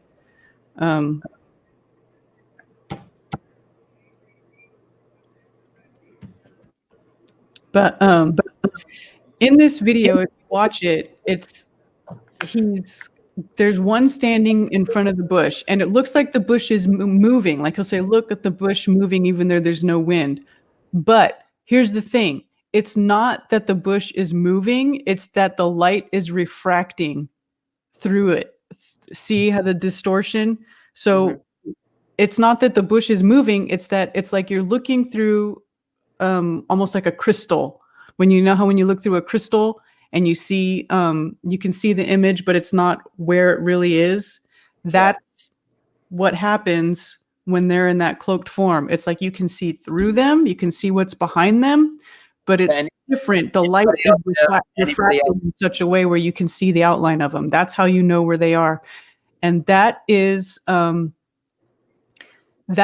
I saw when Cammie was here. That was the first time I saw one in a cloaked form, because I don't know what happened, but Cammie came to stay at my house for a couple of weeks over the summer in June. She showed up, and the first day she was here, we were standing in the backyard, and I heard them talking. She was talking to me, and I said to her, I interrupted her. I was like, Cammie, I can hear something talking. And I said, do you hear that? And we just both got quiet, and I could hear the voices, because I've heard them talk before. That's another thing that has happened when I've been here. I've been standing in my backyard, and I hear like a mumbling voice, like just inside the woodline, like blah, blah, blah, blah, blah, blah, blah. You know, it sounds almost like a native language, but it's like being produced by a obviously very low, deep man voice. So I've been out here and I've heard them talking. My mom's been here and heard them talking. My aunt came here from Colorado. She went walking in my woods, and she came back and she was like, I thought I heard a man talking in the woods. And I was like, that's them. So Cammie was here, and they started talking. They were like running around. I kept seeing flashes out of the corner of my eye. Yeah, see, Cammie can tell you the entire forest came alive. It was special, right? It did come alive. It was more than one. It was like there was a group of them, and I don't know what they got all excited about Cammy and her energy, but she came here and they were just like talking, running through the woods. I saw them right by the porch, like out of the corner of my eye, like you see it. Okay, but they're in a cloaked form. It's not like it's a full-on figure like hairy beast running around. They're cloaked, but you can see them. And then once you see one, then when they're around and they start running around, you see them right away. You see them immediately. So that's what started happening. And I was standing there talking to her, and I even told her, I said, I'm looking at one right now. And I was looking into the woods, and just inside the wood line, I could see the shape of a humanoid form. Okay. But it was just like when you look at when they watch that movie, The Predator, right? It was clear. And the light was reflecting around it. And that's the only way that I knew that that the form was standing there. But I was sitting there looking at it, and it was like, man, it was almost surreal. Like I told Cammy, I said, I'm looking at it right now. I'm watching it. And it was moving back and forth. Like it was all excited. And you'll hear people who witness them talk about it. They're going to, oh, like it's moving back and forth. They'll sway back and forth. And that's what this one was doing, but in a cloaked form. So it was sitting there swaying back and forth like it was excited. And none of this is ever, like I said, it was never scary. It was never intimidating. It was always fun. And then another time, her and I were sitting by the wood, by my fire pit, just sitting there on the benches that I've made there. And she smoked a cigarette. And Cammy will remember this. We had this big crash, like right next to us. Like it was something made a whole bunch of noise in the bushes right next to us, but you couldn't visually see it. But we heard it. It was right there. And Cammy goes, hi. And they were just running in and out of, running in and out of the woods, just being very playful. It was very playful. Karen, what does everyone think of Bigfoot Ontario? I don't know.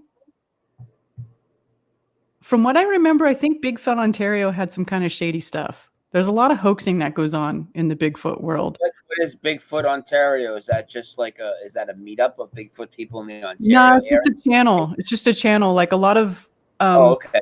YouTube channel? Is that what it is? Yeah. Okay.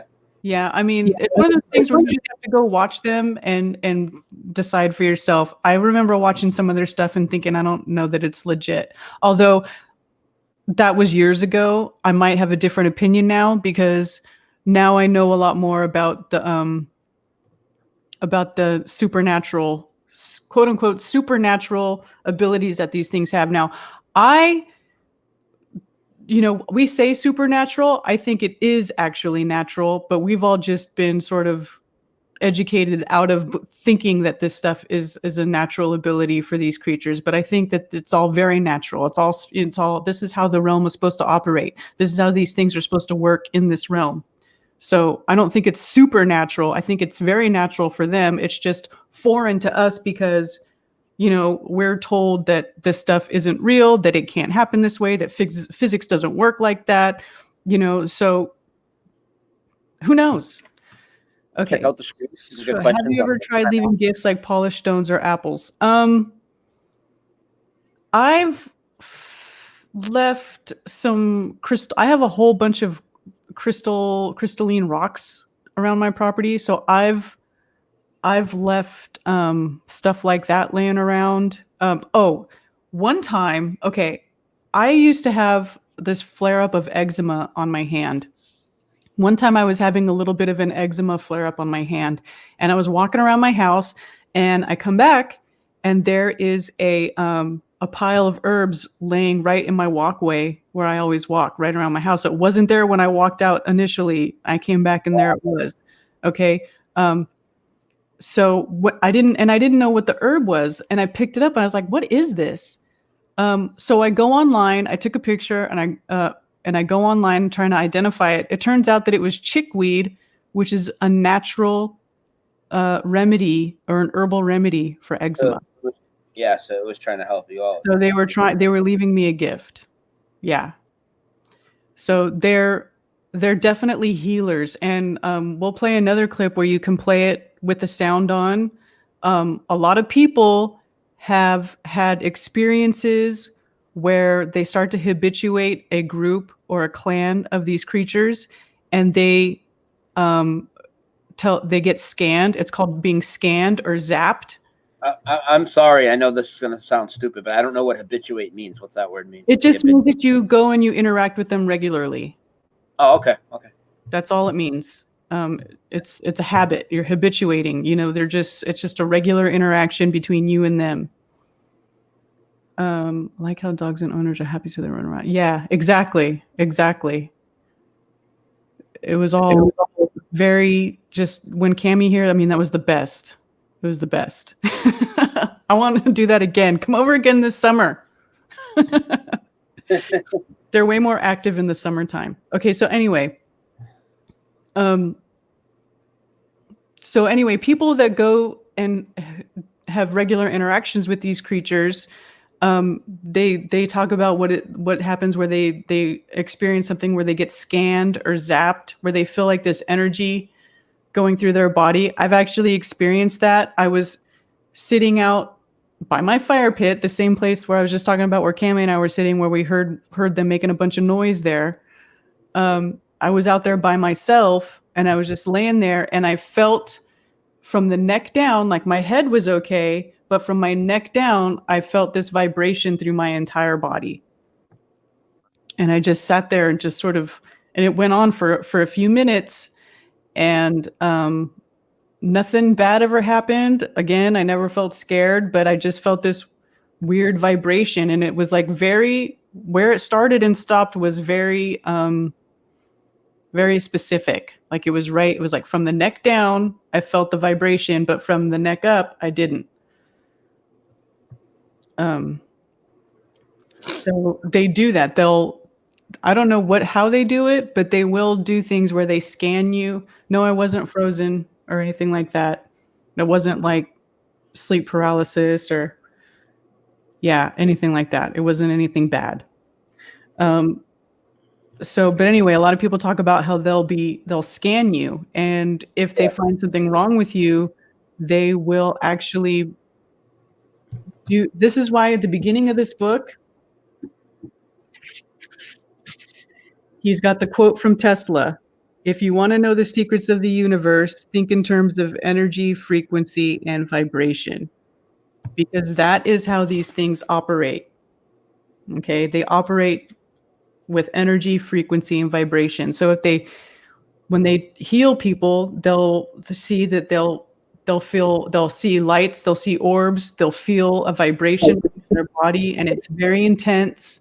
And there's people that talk about being like instantly healed. The one researcher, Doc, he had a blood clot in his leg that they where his doctor said he'd never seen anything like it before, and if that thing ever got loose, it would have killed him.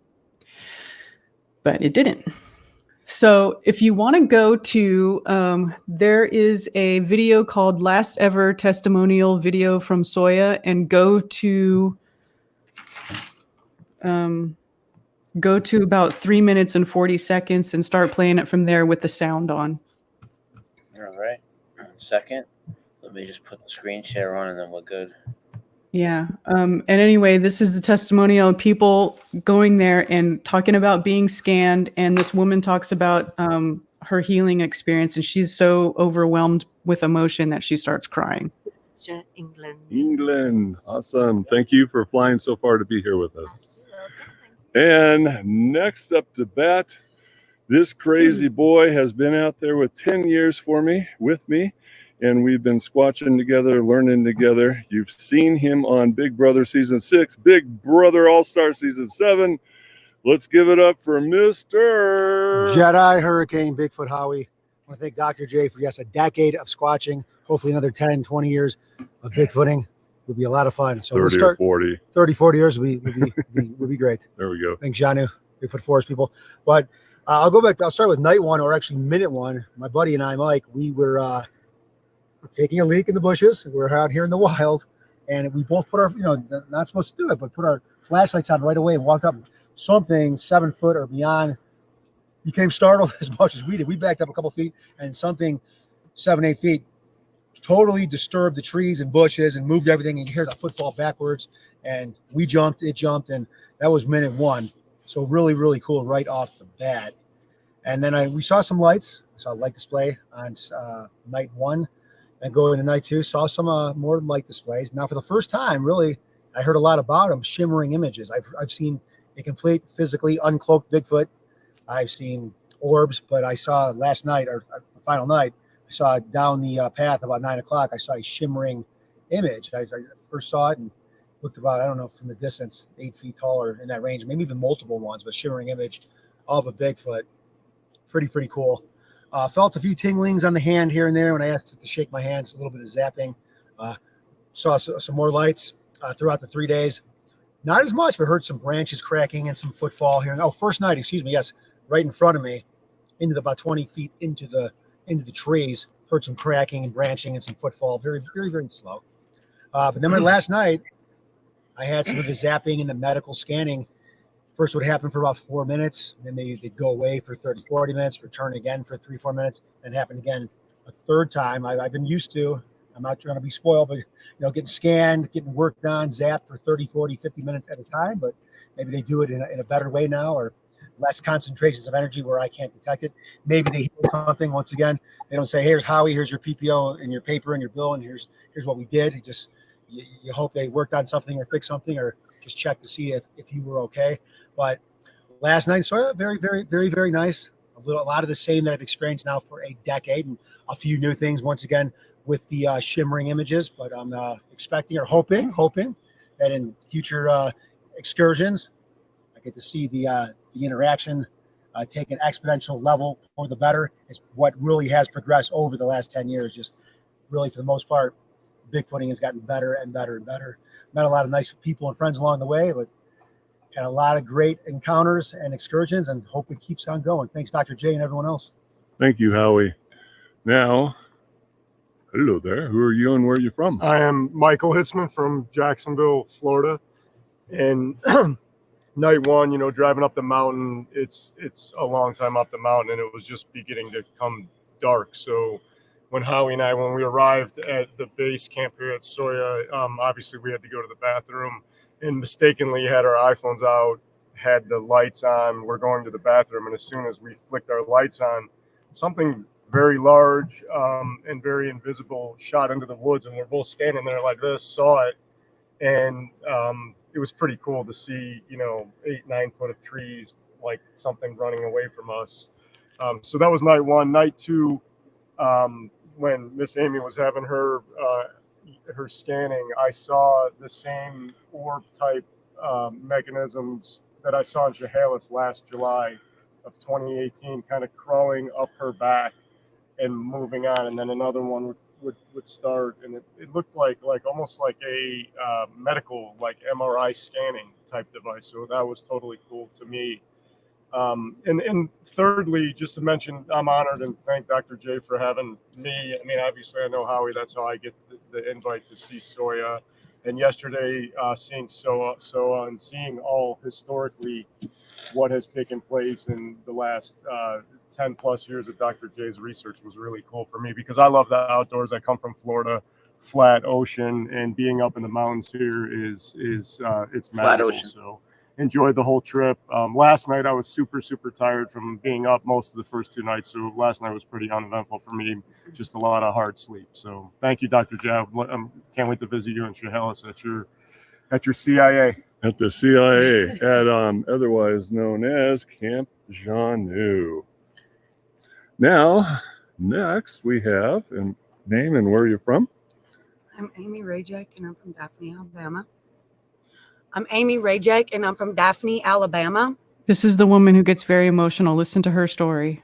I'm the one that had some pretty mind-blowing experiences. I know when I came out here with a fractured ankle. And since I've arrived at Soya, I'm pretty sure I've been healed, because I don't feel the pain. It's been great. Everything's good. I'm excited about that. Thank you, Janu. Thank you also, Matt, for inviting me out here with Regina. And I couldn't thank you more. I mean, I experienced a lot out in Chehalis, both times I've been, but this time what happened, I'm not too positive. I know that I've had to get feedback from a few others around me just to confirm a few things, but years ago, I had a major injury shooting to my face and bullet in my head. Damn. I don't really feel like some doctors can help me, so I just live with it. I've been instructed to ask, so I asked Dr. Matt if he thought that was a good idea, and he said, you don't know if you don't ask. I'm a firm believer in that. So I approached the 12 o'clock position and poured my heart out.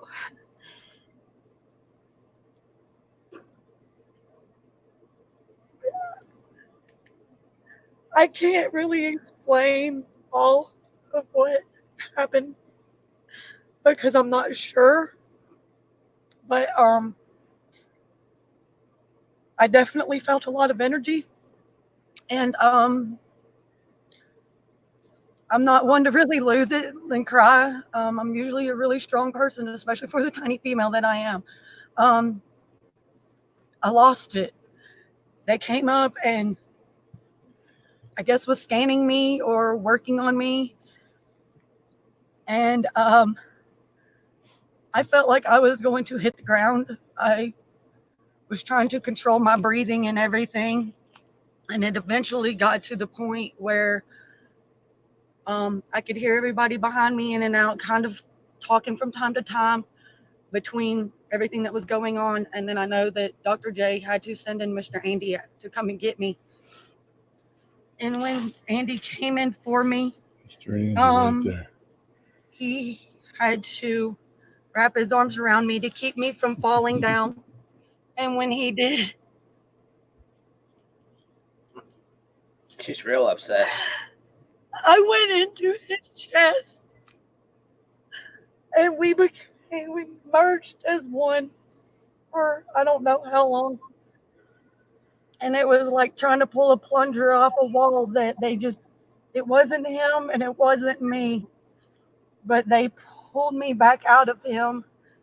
And I'm going to interject that that's due to all the vibration, the higher vibrational frequency you were experiencing, and that Andy had the pleasure of experiencing once he put his arms around you. That's how that was able to be pulled off. Keep going.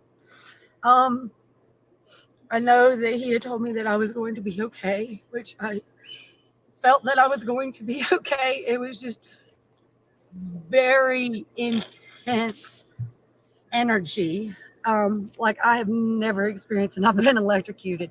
That was the most indescribable experience I have ever felt in my life, and I have never merged with another person like that. That was a feeling all of its own. So yeah, I honestly feel that if he would have let me go, I would have fell either way. And I had to be helped out of the woods to my seat, which I continued to uncontrollably shake for a long time. Other than that, I've had my shoes untied and I had a baby sit in my lap and I got to dance with the babies last night. So thank you. Awesome. Amazing. Now, before we go to you, Andy, I'm going to ask these other witnesses. Karen, before we play the other witnesses, can I just ask you how long after her experience was this interview filmed? Was it like right after or like This was probably the next day. This is the following morning, I think. Okay, cool. Do you guys all see what Amy was just talking about? Yep. Yeah. So lights covering her, energy, yes. Saw it all. Yes. Because Okay. the lights were covering her. Hi, I'm Andy Cunningham from Redondo Beach, and first of all, thank you, Redondo Beach, where? California. Okay. Andy. Thanks, Doc, for inviting me to come up to Sawyer for one last time. I'm gonna jump right into what happened here. We were witnessing a lot of energy, a lot of orbs, with Amy right in here, about 15, 20 feet inside. Yep. And it was pitch black. but you could see energy, auras, and orbs of all different colors around this woman. And after about what seemed like 5, maybe 10 minutes, Dr. Johnson asked me to go in and help her if she needed help because she was sobbing uncontrollably. So I walked into this area here, and she was standing there shaking. I wrapped my arms around her, and it felt as if my arms were magnets, and they just grabbed onto her and held onto her as she experienced this energy. And then I too felt the energy come through my body, from my waist all the way up to my head. And I could see orbs and I could see energy. And we stood there probably for 3 or 4 minutes. I was holding her. It felt as if she was off the ground and we were one. And then I asked her if she was willing to go out, and she said yes. And as soon as I let go of my arms, she started to crumble. So I helped pick her back up and virtually helped carry her out of this area here into this area and put her in her chair. And that was the experience that I received from the benefit of her energy. Was I got to receive some of that energy from the Janu. And then the rest of my stay was I experienced the first time I got to see their energy of the Janu, the height of them. Now I can start to see them at night. A lot more orbs, a lot more color, a lot more energy throughout all the trees, high and low, ground level. And this was one of the most epic experiences I've had with the Janu, Dr. J, Soya, and the wonderful energy that the Janu people bring to you. And I want to thank you for the experience and the opportunity to be here and have this. The Janu. Yeah, that is, I know, I didn't explain that before, but that's basically what they call that clan or family of Sasquatch in that area. How many different are these, like, kind of like they tell you there's different races of people, like how many different clans are there? And we didn't really talk about, like, what areas of the world are there the most sightings and why? Is it climate based? Is it culture based? Can we talk about that a little? Well, you know, they're basically on all the inhabitable continents. Every continent has forest people on it, except for Antarctica. But they're everywhere. And then each different continent calls them something different. In in Asia, they're called a Yeti. Here, they're called Sasquatch or Bigfoot. In Southeast Asia, they have a creature that they call the Orang Pentek. That's their version of Bigfoot, supposedly. Then in Australia, they're called a Yowie. Okay, so there's different names for them, but they're on every single continent. And I see some of you naysayers out there saying, oh, they're not real. Oh, this is fake. I can't believe you believe this. You don't have to believe it. I don't care if anybody believes one word out of my mouth. All I can do is tell you my experiences and what happened to me and what I've seen, which I know to be 100% real. You can either believe me or you can go watch something else. I really don't care. It's not my job to convince anybody that this is real or that these things exist. If you don't want to believe it, if you think it's dumb, go watch something else. I don't care. I don't care. All I know is that this has been going on with me for years, and I'm not the only one who experiences it. And you can see, I just played a video of people who have these experiences, and they're so taken back for it that they're moved to tears. And if you go to this channel, if you go to Team Squatch in USA, actually, let me put a link to that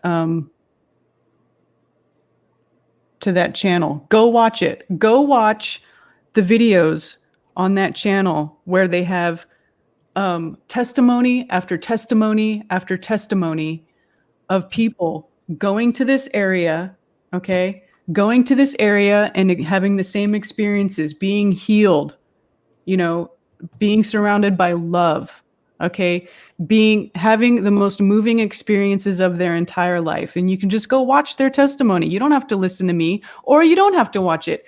Don't watch it. Don't believe any of it. Go do something else. Okay? I don't care. This, for me, I know it's real. Like, I don't consider myself a believer. I'm a knower. I know that they're real. I know it. Okay? as Cammie. She was here. She saw it. Ted came to my house. Ted came to hang out at the end of August when it was still summertime, and they came out and started playing when he was here too. And when I was down there, Zach told me that he smelled it. Yeah, Zach. Bob Yeah. said he saw a shadow person walk across my driveway. Okay, everybody that comes here who's open to it has some sort of experience. Okay, so you can take it for what it is. If you're not interested in it, go do something else. I'm talking about this because this is what's going on, and I feel that this is a very relevant thing to unveiling this realm, which is what we call our show, because that's what we're trying to do. We're trying to figure out where we are, what we're doing here, and how this place works. And I think that these creatures are a big key to it. I mean, look at what they can do. They can phase in and out of your visual sight. They can transform into an energy form. They open and close portals. I didn't even get into that very heavy. I might even do a part 2 where I talk about just that and what people have seen. But there's a lot of witnesses here. They talk about seeing lights in the woods, portals where creatures go in and out of them. Okay, so what are they doing? Where are they going? How are they opening these portals? And how come we don't know about this stuff? Why are we being lied to about this stuff? Oh, we're being literally, I think all these topics have one common theme. We're all lied to about anything that has any type of spirituality to it. Of course, right? They have to hide it. It's like Tesla said, if you want to understand the universe, think in terms of energy, frequency, and vibration. And that is exactly how these things work. Okay, and how we work too, but we don't know because we've been educated out of it. We've been dumbed down out of it. We've been poisoned. Our bodies, our antennas have been poisoned to not work the right way here. Why are they spraying superconductors into the sky like barium and strontium? Okay, why are they doing that stuff? Are they messing with the ether? Are they doing something to our frequency to keep us out of these other dimensions, or to keep us from being able to access these other dimensions? And what happens if you go and you start talking to these creatures and you start communicating with them and start learning about the real nature of this realm or this universe, where it is we live? What are they going to tell you? What are they going to tell us? What could they show us? What could we learn from them? Okay, so this is why I think this is a highly relevant topic, and this is why I wanted to talk about it. And if you think it's dumb, if you think it's a waste of time, well, then kick rocks, because I don't. This is 100% real. This is what's going on right in your own backyard. In my backyard, you don't even have to go deep into the woods. Like, a lot of people will go into remote areas and they'll have experiences there. Guess what? You don't even have to do that. You don't even have to go into remote areas. Okay? You just have to be open to it. You just have to not be afraid. You just have to really have a true curiosity about the truth. Mike Mackey, thank you for the super chat. Yeah, it is from the heart. This is real talk right here. This is right now. I'm talking about all the stuff that I want to talk about, but I never do. Yeah, well, you should. This is your channel, and this is one of the things I always try to encourage people to do is talk about all different topics. That's what I do. Obviously, that's what you're doing. Just like when you did your Amsterdam presentation, you talked about the stuff to do with the heart and everything instead of just the same old flat earth stuff everybody already knows. All this stuff it's all connected and it's all important. It is all connected. It's boring talking about just one topic all the time, even though it's fascinating. Can't talk about one topic all the time. How many times can we talk about how we can see too far? How many times can we talk about how no motion is detected? How many times can we sit here and argue with these stupid ballers who want to say that you can see too far because there's refraction, because the light's bending around the curve? I'm tired of wasting my time with that bullshit. I'm not wasting my time with that shit anymore. This is why I don't do debates, because I don't care about that anymore. It's time, it's time to go beyond that. For me, if there's other people who want to do that, then you go do that. Yep. Okay. But for me, there's more to learn. There's stuff to learn here. There's incredible things to figure out about where we live. And I want to do that. And I think that this is a huge part of it. And I want to talk about it because over the years, I have mentioned before that Bigfoot was my actual doorway into flat Earth, and I've come across a few people who say, "Yeah, me too." Right? Okay, but most people are afraid to talk about it because they get told that they make flat Earth look stupid. I mean, you got to be fucking kidding me. You think the Earth is flat, and you think Bigfoot's going to make you look stupid? That's like that Come on. meme I have, and it says, "So you don't want to talk about the Mandela effect because you're afraid when talking about flat Earth, people are gonna then think you're crazy." That's like they already think you're fucking crazy. They already Yeah. thought you were crazy. They already thought you were crazy when you said 9/11 was an inside job. All of you. They already think you're crazy. Exactly. They already think we're crazy. They They already already, think crazy. newsflash, we're already crazy to everybody. They already make fun of us. They already tell us that we're you know, that we're a part of the failed education system. Okay. They already talk down to us. So why even waste your time talking to them if that's all they're going to tell you? Just, you know, forget all that. Leave them behind. They want to stay behind. They want to stay in their, you know, cartoon ball. Let them. Let's, you know, for me, I want to move forward. I want to learn what's really going on. So if there's anybody out there who has experiences with them, or you are open to this, or you want to, you know, get into it, you want to learn how to habituate, how to communicate, how to open up that line of communication with them, you know, do it. And you can talk to me about it. You know, I'll talk to anybody about it. This is my favorite, one of my most favorite subjects, because I think that we can learn so much. Because I keep saying, you know, I've said a bunch of times, we don't know what we don't know. We don't know what we don't know. And you don't, you know, we don't even know half the time what questions to ask. Like, honestly, I don't even know what questions to ask. And I'm sure that there's questions that need to be asked that I would learn so much from. I don't even know what those questions are yet. But you have to get to that point somehow. Okay? And you get to that point by talking about things that are outside of your comfort zone. So you have to step outside your comfort zone. You have to keep asking questions. Yeah, and every step of the way, we keep saying we've been lied to about everything. Where do you guys think it ends? It doesn't end, and the learning process that we're going through doesn't end. And we're going to keep discovering new things, and none of these things are the ultimate truth. We all thought 9/11 was the ultimate truth, and we all thought fucking flat Earth is the ultimate truth. Mandela, it just keeps going. It's always going to go. There's always going to be more, and this is another part of it. And obviously, if this is a real thing, Karen, what do you think about some of the other creatures out there that are sort of like this, but not Bigfoot creatures? You know, some of the other mythical creatures. Yeah, I mean, it's entirely possible. It's possible. I mean, think about it this way, especially creatures that supposedly live in the oceans. Mm-hmm. We've only explored what, 5% of the oceans? Yeah, okay. I don't know. Only 5%. They say we've only actually explored 5% of the ocean. So what could be hiding in the ocean that we don't know about? All kinds of stuff. All kinds of stuff. That's what I'm saying. It's like there could even be hidden land in the deep southern Pacific. All you have to do is leave it off the map. That's all you have to do. Just leave it off the map and nobody will ever go there.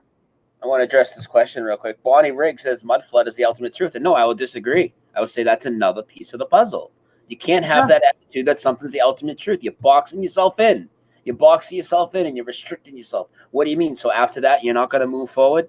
I'd still be stuck in 9/11 10 years later if I had that mindset. I would have never came into flat Earth and all this other stuff. Nothing's the ultimate truth. You got to keep going, man. The mud flood is not the ultimate truth. The Mandela effect is not the ultimate truth. The flat Earth is not the ultimate truth. Bigfoot does not require belief. I see the comment, Bigfoot requires belief like globe Earth. No, it doesn't. Bigfoot does not require belief. We have a super chat. It just requires an open mind and the willingness to receive them into your life. Ask them to reveal themselves to you, and they will. Hell, they'll reveal themselves to you even if you don't ask. Maybe I was asking subconsciously and I wasn't aware of it, but they started revealing themselves to me, and I didn't have to believe. They showed me that they were real. Christopher gave you a super chat on the screen if you want to just read that, please. Oh, awesome. Christopher, always new knowledge to consume. Stay frosty. Yes, there is always new knowledge to consume. Don't, like Brian said, don't box yourself in. Don't close yourself off. Look at everything. I look at stuff that I don't agree with. you know, and it either resonates with me or it doesn't. Or, you know, How the fuck do you even know if you really agree with it until you look at it? that's true. Or I've looked at stuff and it didn't resonate with me at the time, but then later on something else happened and I remembered, oh, I looked at this information a long time ago, and then it was like it made a connection, you know. So don't discount it, or discount it and go look at something else. I don't care. Forest guardians, yeah, that's exactly what they are. This is what I think they are. They are protectors. They are caring. They are sentient beings. They have families. They have a family structure. They're good. So anybody who wants to tell you that they're monsters or, you know, Nephilim, I don't really know much about the story about Nephilim. When I hear that word Nephilim, I tend to think that that's considered a negative thing. They're not a negative thing. Whether they are or aren't Nephilim, maybe they are, but they're good, not bad. I don't know. Honestly, I couldn't tell you 100% what they are. So Karen B, the known serpent seed of Satan, wants to knock on the Nephilim, huh? Yeah, exactly. Let me jump in real quick to what Michael says here. Michael says, yes, it's okay to speculate. And Michael, I 100% agree. And here's the thing. I always say speculation is great when stated as such. So if we're going to have a conversation amongst our peers like this, we need to speculate, because how else are we ever going to put pieces together to the puzzle and try and figure things out? Now, if you're going to go and get into a debate with Globies and you're trying to prove something, yeah, that's when you stay away from speculation. But, you know, I love speculation. And that's the only way you progress, in my opinion. And yes, before you put something out as fact, if it's speculation, you obviously say it's speculation. But yeah, I love speculation. Yeah. Okay. David Voice says, is there audio recordings of out in the timber that has suspected Yeti Sasquatch audio? I'm an audio guy. Yes. It's called, there's a very famous recording called the Sierra Sounds. And if you look up the Sierra Sounds, you'll find the recording of what is called samurai chatter. They call it samurai chatter. Or you can search samurai chatter, Bigfoot samurai chatter, and you'll hear recordings of that. So yes, they have been recorded. Ceiling Fan Man and Karen B, because of this, we are going to reach out tomorrow and leave a gift for ours around the problem. Yeah, do it. Do it. Now, for me, things get quiet around here in the winter because all the leaves fall off the trees around here. And I feel like things are just more quiet around here. Although I did have an encounter here in the winter, in the dead of winter. I was walking my dog at night again, and that's when I smelled one. But this time it wasn't the foul smell like I smelled with a male. It was, okay, it was dead middle of winter, and it just smelled like dirt. Like, you know, when you go out in winter and there's nothing in bloom, nothing, everything's dormant. It just smells like wet dirt outside. So that's what it smelled like outside. So I was out there, wintertime, walking the dog, and then all of a sudden, which is, you know, very similar to the first time, I just had this whole most pleasant, beautiful tropical flower aroma filled up the entire air around me. It smelled like I was in a tropical island forest or something. Like, it just smelled so beautiful. And it was the middle of winter, and it just came out of nowhere. And all of a sudden I was like, you know, and I don't wear perfume. I do not wear perfume because that stuff makes me sick. I can't stand it. So it wasn't me, you know, but it just all of a sudden it was just everywhere. I could smell this beautiful tropical flowery smell. And I was like, oh, that smells good. What is that? You know? And then I just kept walking the dog around. And then I came back to that spot a few minutes later and it was completely gone. It had completely disappeared. And then, and I remembered that I had read another account in that group of a woman who had the same experience as me. And she believed that it was the female Sasquatch that smells like that. How does the smell compare to deer? I don't know, because honestly, I never get close enough to deer to smell them.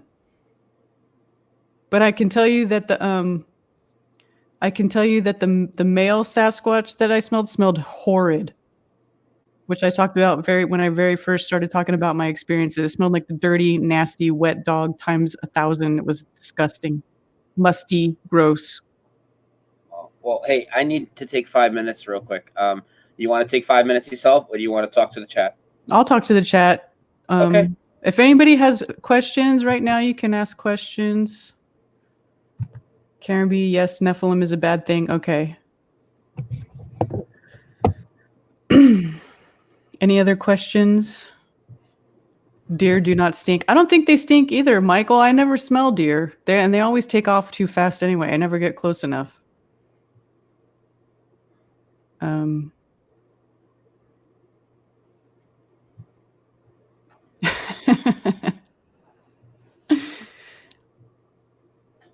Yeah. Okay, let's see. I'm going to... I downloaded some things. So wait, now I'm getting a question. Do you know anything about the Tibetans regards to Bigfoot? Yeah, that's where they call them Yeti. That's like the abominable snowman or the Yeti. That's where they are. And there's a lot of accounts of them too.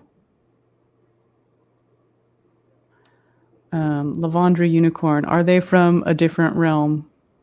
I don't know. I think so. What experience did you have, Karen? I talked a whole bunch about that earlier in the stream. If you want to go back and watch the stream, you can see me talk about a lot of the stuff that happened to me. I talked about that a bunch. What is your take on the Jersey Devil? Do you think it's real? I'm not even sure what the Jersey Devil is, to be honest. I'm not sure what that is.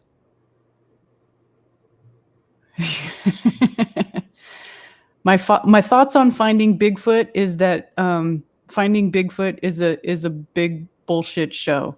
I used to watch it all the time though, because they had really good accounts of people telling their stories or eyewitness accounts.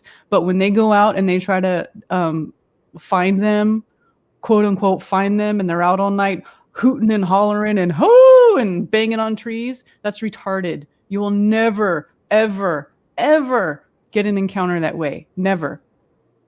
At least I don't think you will. I think they're going to be like, what are you doing, you idiot? So, and they think that Bigfoot is like, they consider them big apes. They take the very, mainstream BS approach to it. So that's what I think about finding Bigfoot. That's why I say Bigfoot. That's why my bot says, you don't find Bigfoot, Bigfoot finds you. Tibetans actually hold the Yeti in a very high spiritual regard. Yeah. I believe that. I could see why, because they are very, they're very spiritual. They are very spiritual. They're connected. They're high energy beings, very high energy beings. Like you can see, go to that channel I linked, the Team Squatching channel, and read the accounts of the people that go to that habituation site. They absolutely are. If you ever shoot some video and think you hear mumbling, please let me know. Okay. I hardly ever take my camera out and try to record them because honestly, the couple of times that I did try to take my phone out and record them, they killed my battery. I went out there, I had 80% in my phone battery. I pulled my phone out and I tried to turn on the video app and my phone died right before my eyes. They drain batteries. That's another thing that you'll read about encounters. Like people will bring batteries, like redundancy in batteries, like backup batteries, and they will just kill them all. If they decide that they don't want you to have that there, then you just won't. Cheers, Scrabbler Bear. Thanks for stopping by. Do you think they have intelligence above our regular pet? Heck yes. Highly intelligent. They're probably smarter than us, to be honest.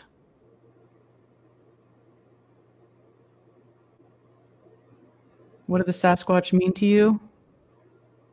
That's a good question, Maori. I don't know, man. They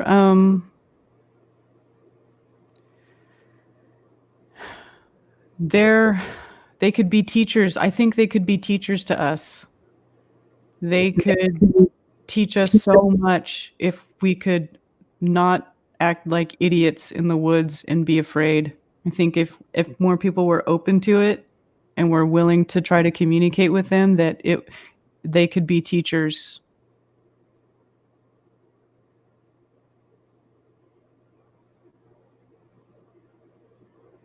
Yeah. Exactly. Okay, so I'm gonna open this thing from Sasquatch Chronicles, actually. And I'm gonna play a little clip.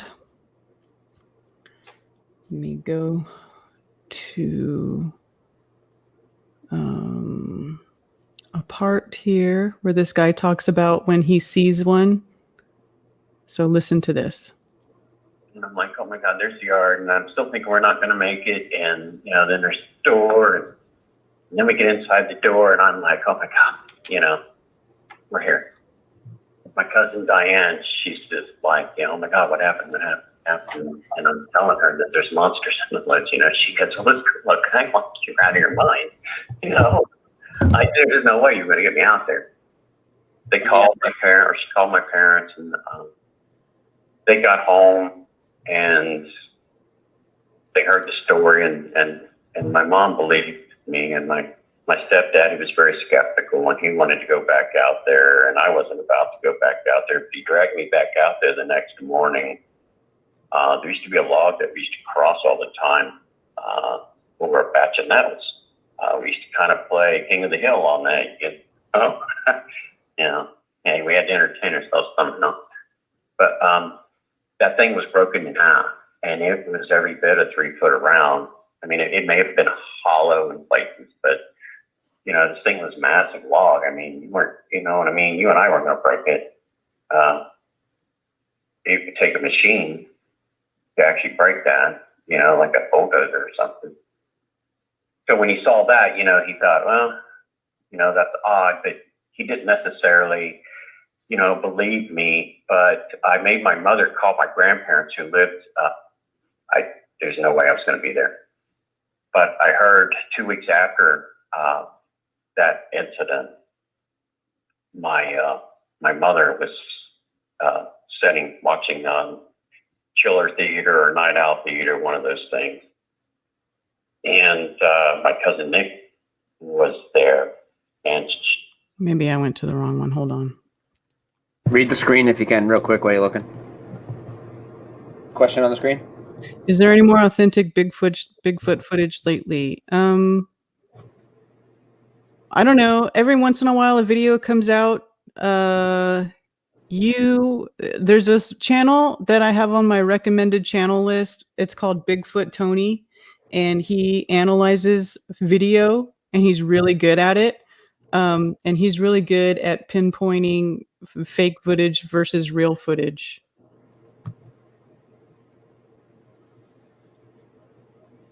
No, I don't believe that I got lucky. I think most of them are good. And I don't think that they would ever hurt somebody. I don't believe that. While you're looking for the clip, let me give a quick show plug before you read the next question.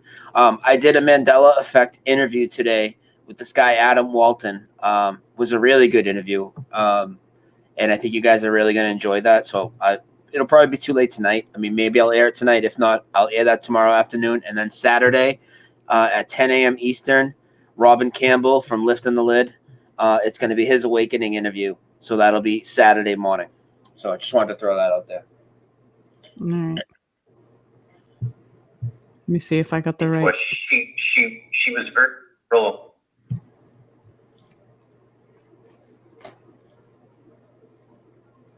Only in her hair and her ability to move her lips. Other than that, there was nothing gorilla about this creature. It's its own species, Wes. In my opinion, you know, in my opinion, it's its own species. It's not a missing link. I don't feel like it's a missing link. I don't feel like it's connected to us that way. It's older than that. Wow, maybe I should have said that. Its thing is look, it has ability. It has things that we can't do. It's not just a predatory ability. It's more than that. It's a control. Look, I didn't even see it. It was standing right in front of me. I didn't see it. This thing's like 8 foot tall with a baby attached to its side, 40 feet in front of me, and a clearing, nothing between us, not a thing. And I did not see it. My cousin didn't see it. It wasn't until I pointed at her and she actually moved that he could actually even see her. It was almost like she had control over, it's almost like when he looked in any direction towards her, it was almost like she was just part of the environment. And I couldn't understand that. But I do understand it because I didn't see her. I didn't see her until the baby had lifted its head and I noticed the movement of its shoulder, because it had to actually turn its whole shoulder to actually move because its neck was so thick, it was almost connected directly to its shoulder, you know? And so it had to make quite a body movement just to look at me. And when it did that, that's when I caught the movement. But prior to that, she's right in front of us probably for almost a minute, and I don't even know she's there. And I still can't figure that out. Yeah, that doesn't shock me as much as you would think, because in a lot of situations, even as being a hunter or an ex-hunter, if something doesn't move, you're probably not going to see it. Our eyesight really is trained for movement, and if something doesn't move, you're not going to see it. So I kind of understand that. But it's more than that. It's more than if it doesn't move. It's like they are literally in a different state. They're in what we call a cloaked form. It's like they're there, but they're not there. Like what that guy was saying. He's like, I had to point at it, and before my cousin could see it or whatever, because it's true. That's like when I was standing out in my backyard and I saw one in the woods in its cloaked form behind Cammie in the wood line. I was watching it, and the only reason that I could see it is because it was swaying back and forth like this. And that's what made me notice it. And then once my eye caught it and I looked at it and I had my eye trained on it, I sat there and I watched it for a good minute. So it's more than that. It's like they literally cloak themselves. It's like when my daughter said, there's a Bigfoot over there, don't let it get me. Whatever it was in a form that she could see it. She tells me that she remembers it, that it was furry and it had a dark face and that it had green eyes. That's what she tells me. And then when I looked up, I didn't see anything. Okay, so they can slip in and out of a visible form. Thank Robert Owens.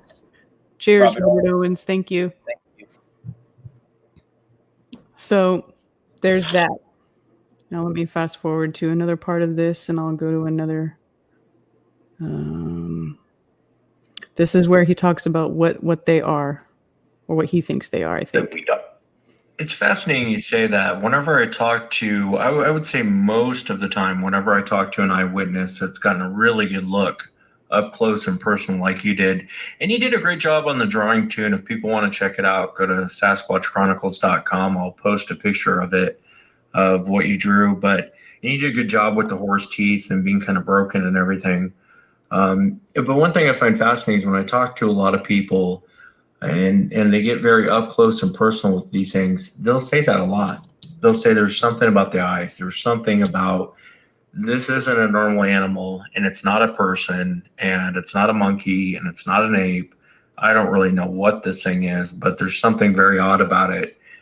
And I tend to agree with you. I mean, I really do. I think I was joking with you last night when we were talking, and I said, to be honest with you, if you would have caught me 2 years ago, I would have told you you're crazy. But I tend to agree with you. There's something more going on here. And when you start looking at the government cover-up, and maybe it's because of the soup I swim in and most people can't relate, but there's a lot of correlations between alien cover-ups and these things. There's a lot of correlations between strange cover-ups and these things.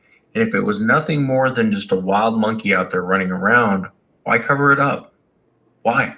People say money. I don't buy that I can tear apart that argument in 2 seconds. If you want to say money and the lumber industry, and I can take that apart in 2 seconds. No, it's beyond that. There's an intentional push, I feel, to keep this quiet. Look, I didn't tell you this last night. My grandfather, his name is Wallace Horton. He was an aerospace engineer in Roswell during those famous years. And he was the head engineer at Wright-Patterson Air Force Base during those years. And it's a matter of record. You can look it up. And I've often asked him many times, and he just get angry with me and tell me there is no famous hangar and that aliens don't exist and all these other things. But he was very much a government man. He died a few years ago, and I was at his side, when he passed. And I asked him many questions for those last 2 weeks. I'm like, Grandpa, nobody's going to be able to come and get you or anything else at this point. I mean, you're 96 years old, and I know you feel committed to your government and what have you, but, I would like some answers. And the only thing that he would acknowledge to me, because this guy was very pro-government, he was not, he was very tight-lipped.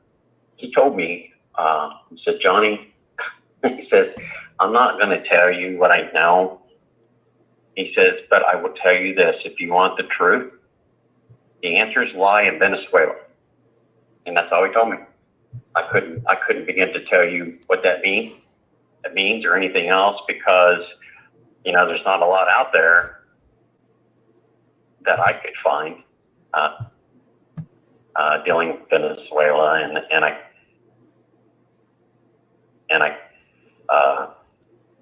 Anyway, I thought that was an interesting part, because what happened to Venezuela? Does anybody remember what Venezuela was recently going through? Do you remember that? No, I don't. Well, I mean, everybody was starving. Their government was, they went through a whole bunch of stuff. Just go look at what's been happening in Venezuela. I mean, very poor country, very poor. They weren't even able to get food for a long time. The very downtrodden country, and I don't know why, but I thought it was interesting that his uncle would say that there's the answer lies in Venezuela. I don't know what that has to do with Sasquatch, but it's like what the host was saying, that this is just another thing that's covered up. They cover up the alien thing. Now we know that there's no outer space like they say there is, or at least we don't believe that there is, and we can't prove that there is, and I certainly don't think that there is either. But there are a lot of people who are considered contactees, who have had contacts with these beings, and who knows where they're from. That could be part of the cover-up. That's part of the cover-up, right?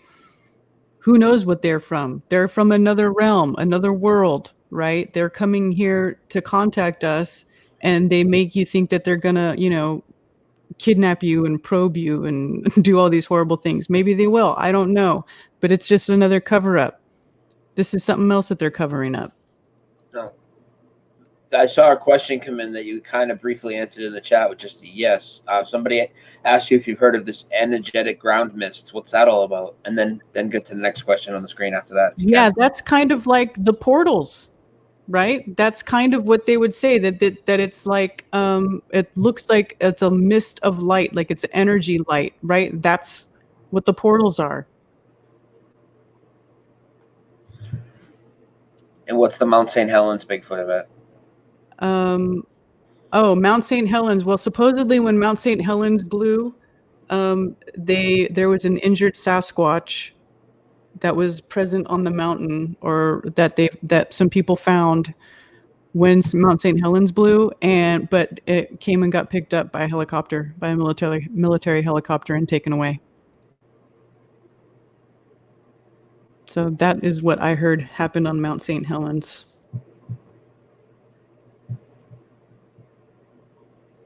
Do you have more clips you want to play? You want to open phones in a little bit? Let people call in? What do you want to do? Let me play this one other clip. This is from a guy that, this is the guy that is here in North Carolina. I actually want to see if I can get in touch with this dude. And I got footprints and I got, you know, I got all this stuff. Hold on. Encounter, and then, like I said, and I know I'm going to answer your question, but like I said, it became this thing where once I got comfortable going back into the forest. This is basically him talking about how he started habituating a group of Sasquatch. Like once he had a couple of encounters and he was really afraid. This guy saw a portal. If you go here, I'll put a link to this talk too, so you guys can go watch it. But he saw a portal. He had a couple of crazy encounters, and then he talks about how he started to habituate in his area and have regular encounters. And so this is what once it started getting regular. By the end of 2016. I started exploring a bunch of areas out there, and then it was like I found this area where this clan of these Sasquatch people were like revealed themselves, and I got footprints, and I got you know, I got all this stuff, and I brought it back to my friend who had been thinking, you know, at this point, my hiking buddy, you know, my backpacking buddy, and he's like, looking at the footprint now, and he's looking at this and that now, and I'm showing him these breaks and these structures and things that I'm finding, you know, and he's like, okay, I gotta get out there and see it. And then he comes out there and we start having really close, really intense encounters immediately, and it just took off from there, and it's been going on ever since. And what I've discovered, and I have to say all this first because I need people to know that or I need you or the audience to know that I've gone through a process of discovery with the Sasquatch, where through our relationship that we established in Western North Carolina in 2017, we came to know for sure, without a doubt, that these were actually thoughtful people. And then we started to realize that, wait, these like really large individuals that we're dealing with, like they're actually like probably kids, and like the adults don't even come around because of the way that they would interact with us and stuff, and the things they would do and the things we started discovering. And they left us, I mean, we started a gifting exchange thing with them, and they left us very thoughtful things. They did very thoughtful things, all off trail, you know, what we discovered. And I know it's different with every, and I want to share, like I said, it's only the tip of the iceberg here, Wes. I wish I could have gotten to the stuff where, you know, these other couple sightings or this other sighting and all the stuff. We can definitely do a part two. Okay, great. Yeah. Yeah, it's just, especially when I'm in a place where I can communicate better, because like I said, I'm just not in the greatest space. It does take a lot of energy to talk about this stuff. It's kind of exhausting, actually. But what I've come to find, what we've come to realize, is that they're some kind of people. Now, since we have been interacting with them regularly all over Western North Carolina and North Georgia now, it's like all of a sudden, it's like this, Wes. It's like this. It's like everywhere we go now, we don't bring cameras and stuff to document or anything like that. We never did that. We just go out there to see what we can find, see who's there, and pretty much everywhere we go out to these remote territories, they're there. What we've discovered in our region, at least, and I think it's just like with people, and this is one of the reasons I say they're like people. It's just like with people, you have different, you know, temperaments, you know, in different areas of the world, different parts of the country. Every individual person has their own unique personality. Every little family has their own sort of energy, or you know, they're sort of dynamic. You know what I mean? So far, the Sasquatch that we have encountered, that we have confirmed fit every description known of Sasquatch, what we've discovered is that they are a people. At least here, at least the ones that we're dealing with. Like and humans? That When you say yes, like humans, but more than human, like superhuman. that's the best way I can say it. It's like they're superhuman, because now we've seen what they can do with their strength. We've witnessed spectacular things. We've had things happen with our, our psyche, with our psyches and our dreams and things like that, that just can't be dismissed, as just coincidence, or the imagination acting up, or the subconscious, or whatever. Things that have happened in person, in close quarters with these people, where they have abilities that supersede that seem to be more advanced in certain ways than humans. And I'm not saying like all of them are like this, but all of our experiences with them so far have been like they operate in these like little family units or something, but they definitely can they're definitely all over the place out here. I mean, everywhere you go out here, they're there. They mimic owls. The ones that we interact with mimic owls, barred owls, really well. That's actually something that reminds me. They do that around my house all the time. They imitate owls. I'll hear them doing the hoo hoo hoo hoo. I hear them do that all the time. And do some other like whistling and things like that with us. But it's like really loud, it's like really bassy and loud. And I mean, even to the point where like when we were in the LBRY last year with a really good friend of ours. LBRY is here by Charlotte. One came to the edge of our campsite, and this is a whole nother story, but one came to the edge of our campsite and was screamed at us. And then immediately after he or she like belted like, ah, it was like, and then all these coyotes started going hundreds of yards down from us in the forest, and like stuff like that.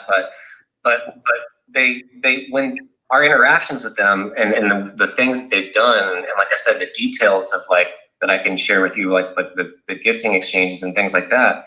It's like they think like people, and they grow like I felt some kind of attachment with the ones that we've been interacting with out in Western North Carolina specifically, a very strong attachment, and like to the point where I have some kind of soul pact with these people now. That's the best way I can describe it. And I know that might sound kind of funny to some people, but that's the best way I can describe it. It's like I have some kind of soul pact with these people. And what I'm getting at is now it's like wherever we go, we're like, oh, look, snap here, break here. Oh, let's walk into the woods a little bit. Oh, here's some structures. Here's some trees that have been pushed over and have had a bunch of freshly pulled up and broken trees woven through them, and all this all woven through the root systems, and all this and piles of things put on top of these structures, and just all kinds of things that we're finding. And Wes, I can send you pictures that I've got on my phone, just from snapping shots out there. Yeah, the last I'd love to see them. years. I've got. But anyway, yeah, I'll stop it there. But that just goes to show, see, this guy went through lots of experiences over the years, and now he has like a connection with them, which is like what the Team Squatchin group is. They have a connection with the clan. It's like he's saying what they operate in these small family groups of different clans, and they all live in different areas. And here's the thing, and this is what they say. Once one of them knows you and knows that you're friendly to them, they all know. Once one knows, they all know. So it's like you'll see in some of the videos on Team Squatchin that one of the Sasquatch that they communicate with will tell, like he told that one woman who lives in the UK, that when she goes home, there'll be a family waiting there for her to communicate with, because they communicate telepathically. Yeah, and that's why once you see one, you start to see more, because they let the other ones know it's okay to present themselves to you because you're cool, you're down. Right. Once one of them knows you're cool, they all know it. And so then you'll start to see more and more and more. Okay. So that's what this guy's talking about. He's like, now that we know, we can go anywhere. You can go anywhere and you'll see signs of them. They might try to communicate with you. So once one knows you, they all know you, because they do communicate in ways that we can't. I don't even know that we can't communicate that way. I think that these are just abilities that have been hidden from us, because I've also read a lot of accounts or heard stories where people say that, the Bigfoots would communicate with them telepathically, or what people call mind speak. Okay. And so when they were able to talk back to the Bigfoot, they were like, oh, you can talk back to us this way. Like, they're surprised, because a lot of people can't do it, or they haven't unlocked that ability. But I think it's really something that anybody could do, and this is like why I talk about this stuff as our hidden abilities, or our hidden potential, is because this all stems back to my research with Bigfoot and learning about what they can do and their abilities.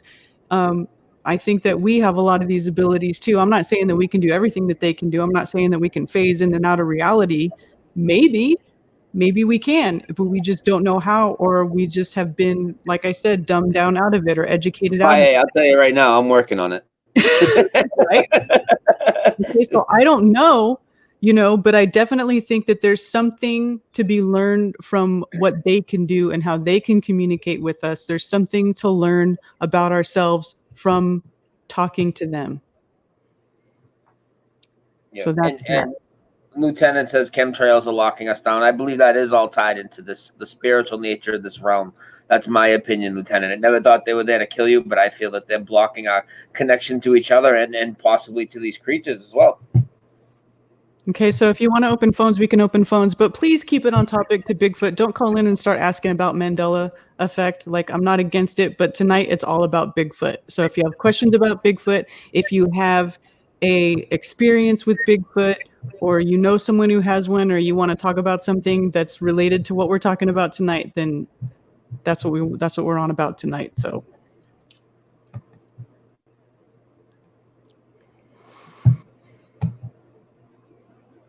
And the number's on the screen, 978-435-0006.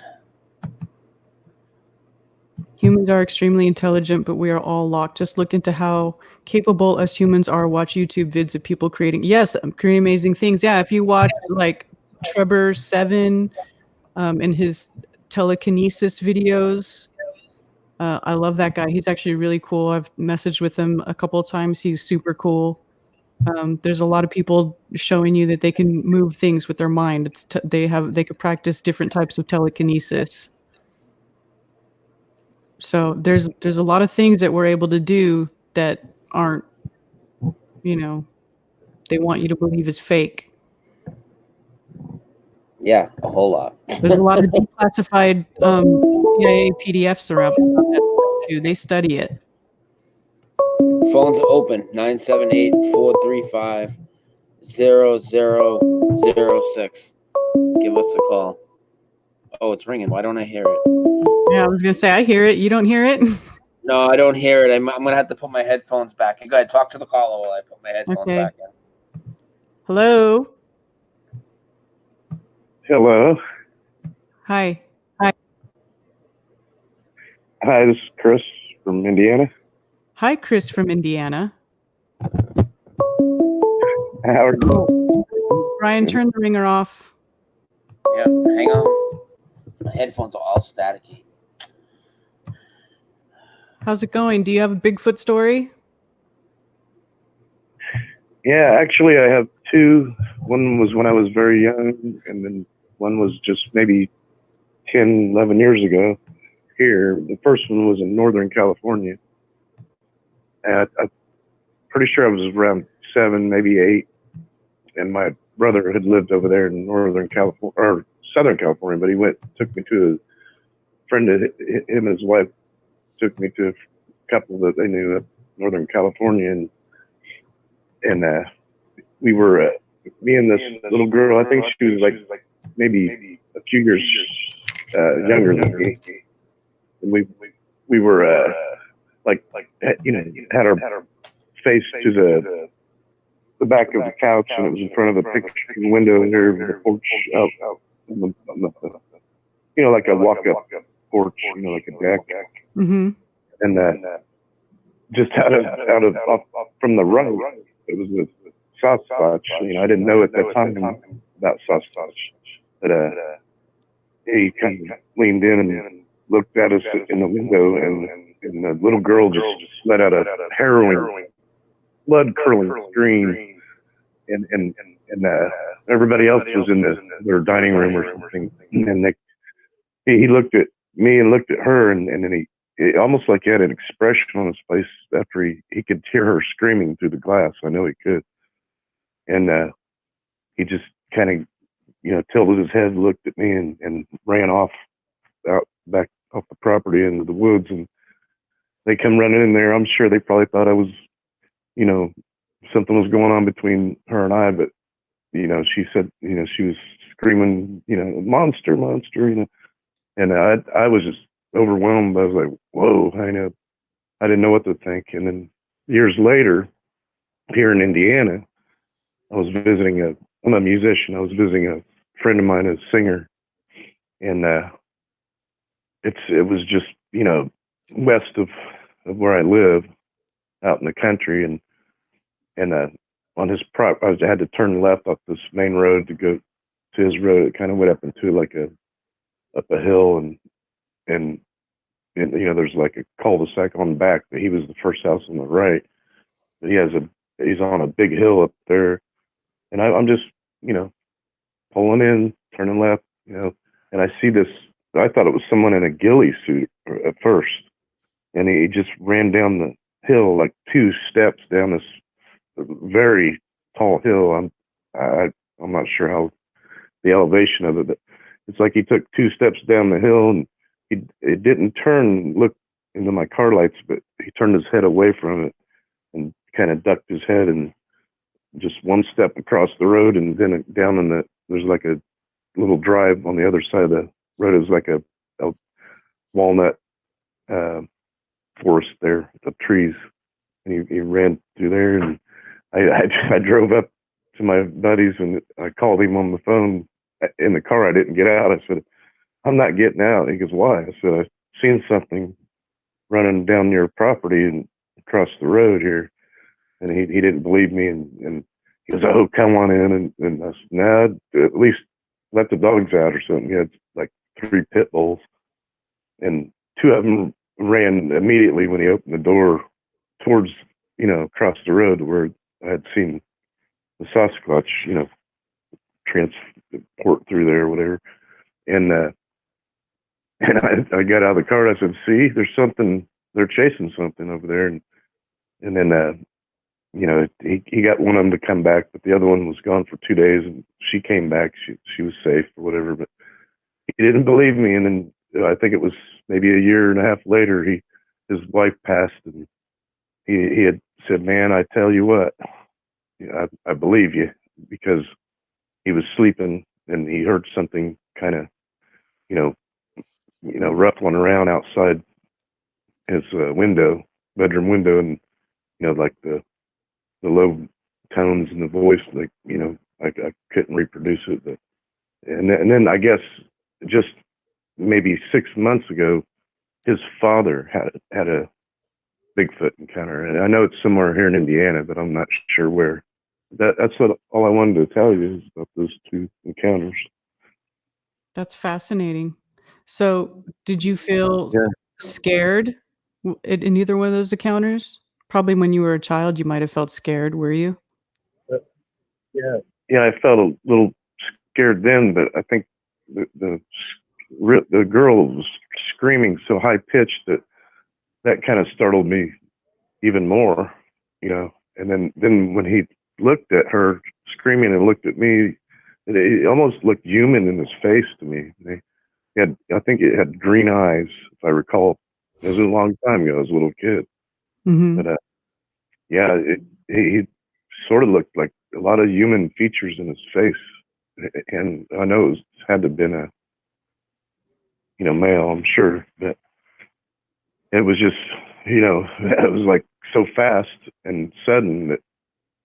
Oh, and then my brother and his friend, they were former military, and they loaded their guns and ran out. They never found anything, but they just, it startled us, all of us, even the ones that didn't see him. But yeah, it was pretty amazing as I got a little older and I started to research and found out about Bigfoot, Sasquatch, and I was like, wow, I couldn't believe that I actually seen one that close like that. That's amazing. But there's actually a lot of encounters where they show themselves to children. Like one showed them itself to my daughter, and they're very curious about children. And it's like that one clip that I played where they said that a lot of them that they think that come around are the younger ones. I think that's true as well, because when Cammie was at my house, they were very playful. They were acting like young ones, like children, playful like children.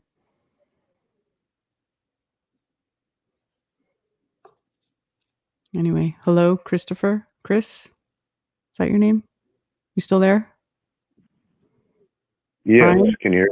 Yeah, okay. Sorry, I thought we lost you. Yeah. Yeah, I do feel like there's some kind of human link with them, from seeing him that one when I was, 7 years old. I just think there's some kind of human DNA in there, in the mix somewhere. Yeah. Yeah, But actually, there was I know you have I'm sorry, go ahead. No, I know you have a lot of.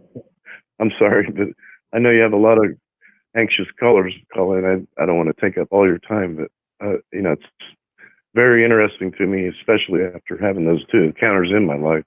So I know he's real, and I don't care what anybody thinks. Exactly. That is real. Yeah. Exactly. Good. Well, thanks for calling and telling us about your experiences. That's amazing.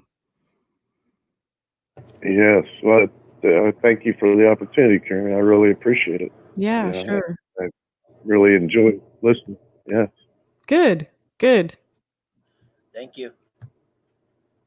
Yeah, you're welcome. You guys keep up the good work. People need to know for sure. Yes. I think so too. Thank you. You're welcome. Thank you, Karen, very much. You guys have a great rest of your show. I'm listening. All right, you too. Okay, thank you. All right, bye-bye. All right, guys, next call, 978-435-0006.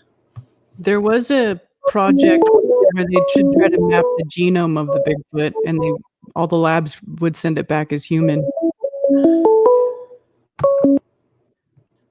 Hi, you're on with Brian and Karen. Who's this? Hey, what's up, you guys? This is Awakened Narrative. Hey, how you doing? All right, my man. How are you, Brian? I'm good. All right. Karen, thank you so much for sharing this video. You're welcome. Thank you for participating. And no, for real, for having this open discussion, because you're right. At a point, we kind of get tired of beating up the globe lie, right? It's obvious, it's flat, it's obvious there's a big lie there. And then there has to be a point where we go beyond that. And discussing these things, these subject matters, I believe, puts us in that direction. And so thank you for that. You're welcome. Thank you for saying so. I hope that resonates with more people. I didn't hear you. I'm sorry. I just said I hope it resonates with more people, but go ahead. Yeah, so you know what? So I'm an old school person. I'm kind of like you. I think that's why I really enjoy watching, your videos and listening to you. But there was a time, as you guys all remember, if you've been following, conspiracies, if you will, for a while, there was a time when, the Bigfoot Sasquatch thing was huge on my radar. Like, it was huge on my radar. In particular, that one 8mm film that everyone dissected. And, but what happened was the ridicule came. Literally, it became embarrassing to talk about it. And it's funny, as a person that doesn't believe in the globe lie anymore, it wasn't until your show tonight where I realized, shit, it's the same fucking ridicule that goes on with the ball earthers, or from the ball earthers on the flat earth regarding the Sasquatch or Bigfoot. Same ridicule. And so it forced me back then, to ignore it. I just literally swept it under the rug. I said, yeah, I wanted to know more about it, but there was so much, skepticism and ridicule with it. I just ignored it. Straight up, ignored it. Mm-hmm. Hearing you tonight, right, talk about it and seeing that there's actually a passion for it, I left the live stream to go look at a few videos. I'm like, hold on, let me just see these links that she's posting. Yeah. And it's awesome. It's fucking awesome. I appreciate it, you guys. So thank you so much for having, opening up another realm of discussion. And I honestly believe, we're spiritual beings. I know this. I absolutely believe this. I think that these guys, based on what I'm hearing tonight, this is just tonight, obviously have a deeper knowledge. They haven't been brainwashed to the extent that we have. They probably absolutely have a deeper knowledge of touching and tapping into our spiritual sides that apparently I believe the government don't want us to know. Of course not. That's right. I agree. That's what I'm saying. What could we learn from them? Amazing. I live in LA, so I'm probably not going to see one. Unless he's on Crenshaw or something like that. But here's the thing. Now when I go up to Big Bear, which I do often, we have a cabin up there. Now when I go up there, I might go out into the woods at night. I don't know about that part. Try it. I'm on that part, man. You don't even have to do it at night, though. You don't even have to do it at night. Huh? I said you don't even have to go at night. Most of my encounters have happened during broad daylight. So you don't even have to do it at night. Oh. I'd be most scared if I saw that white one. If I saw that white one at night, I'd be. Hey, Brian, listen, Brian, I would be out there before you, brother. I would be gone if I saw that. If my flashlight flashed up and I saw that white thing, man, please, I'm out. I'm out, show. Hey, but thank you for taking my call. We got more callers, I'm sure. You guys, thanks for doing the good work. Literally, it helps, keep this movement moving forward of truth. And I think all of this stuff is culminating to something where it's going to be revealed. We're going to know exactly who we are and what we're here for. And that in itself is like, that's what I'm looking forward to. I'm looking forward to that shit. That's going to be dope when we get to know who we are and why we're here. And so thank you guys for pushing that movement. Yeah, exactly. Thank you. You're welcome. You guys have a good night. You too. Continue to listen offline. Thank you. All right. Bye-bye. All right. That's what's up. That is what's up. We've talked about this before. 978-435-0006. Give us a call. Ring ding dong. Ring a ding ding ding dong. Bigfoot talk. Bigfoot talk in the house.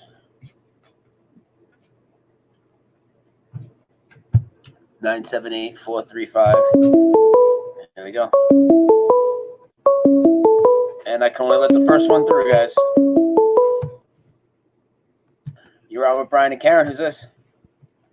Hey, what's up, guys? This is Danny Pepper, California. Hey. What's going on, guys? Not much. Good. How are you? You got a big Good, doing great. I just want to call in because I've had some experiences living where I live up here. Nice. So basically, I live up in by the Humboldt County, Trinity, Siskiyou, Shasta County area, the Emerald Triangle. So I grew up every summer going to Eureka and visiting my uncle and seeing my cousin that's only 5 months apart from me. We'd get together for 2 weeks every summer growing up, And they lived on the outskirts right out of Eureka, but it's still backed up by a ton of forest out there. It's beautiful. And my first encounter as a kid, we there's a neighbor that used to have this cannon, and he would shoot bowling balls out of it. And if we could find him out there, he'd give us like $5, you know? So we're about 13 years old. We just had our pellet guns. I remember we're going to go out in the, you know, down the trails and see if we can find a bowling ball, you know?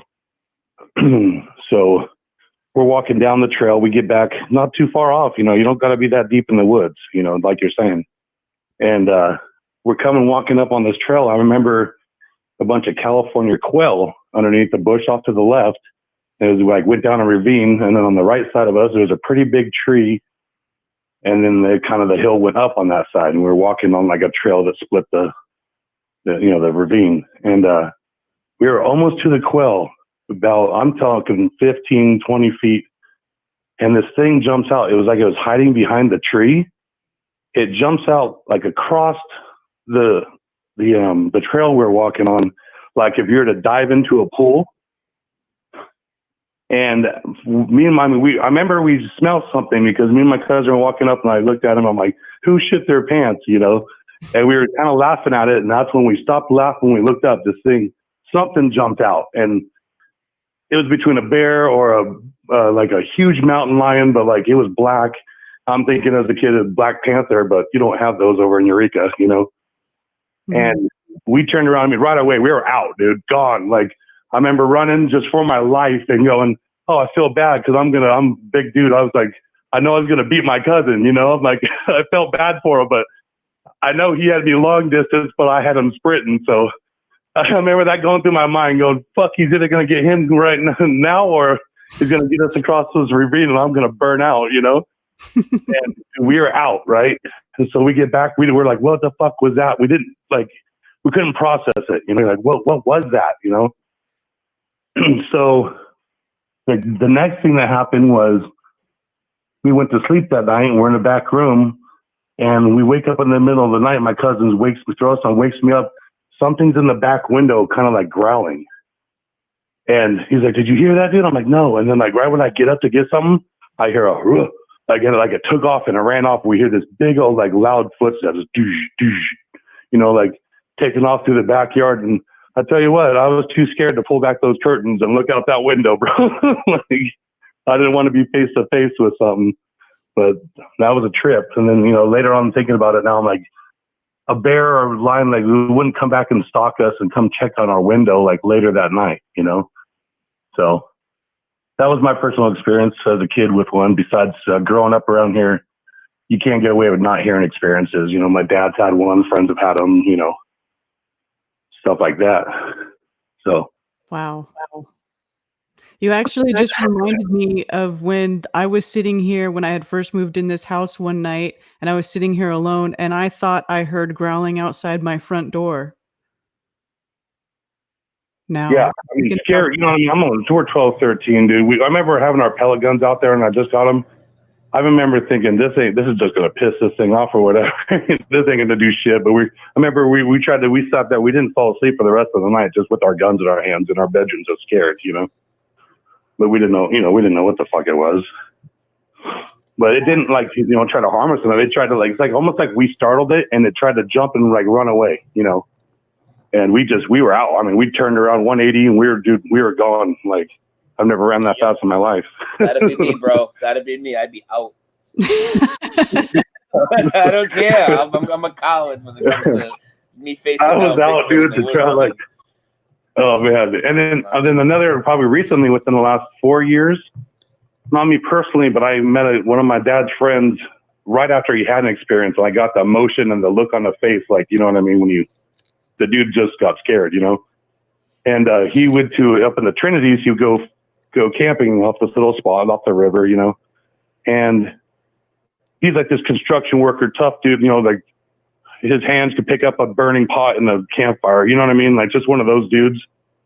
And he said he was hearing this like whistling, this howling on the riverbank, and he went kind of going around and something scared him. Then he said he was going to go, I better grab the shotgun.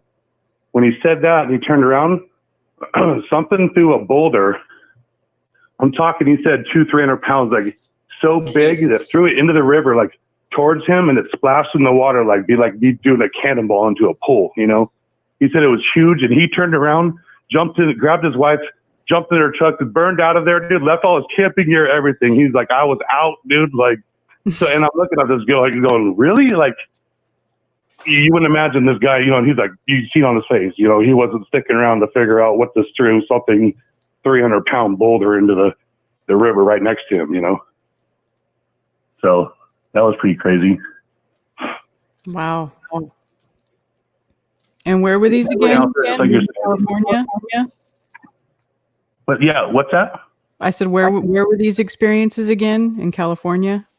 Mine myself is, Northern Cal, way north, like Eureka was mine. And then in the Trinities mountains, it was with the boulder with the guy. And then my dad's growing up just out, same thing, just in the foothills around here. Like Mount Shasta's huge for that, you know, I can look out my door and see Mount Shasta right now.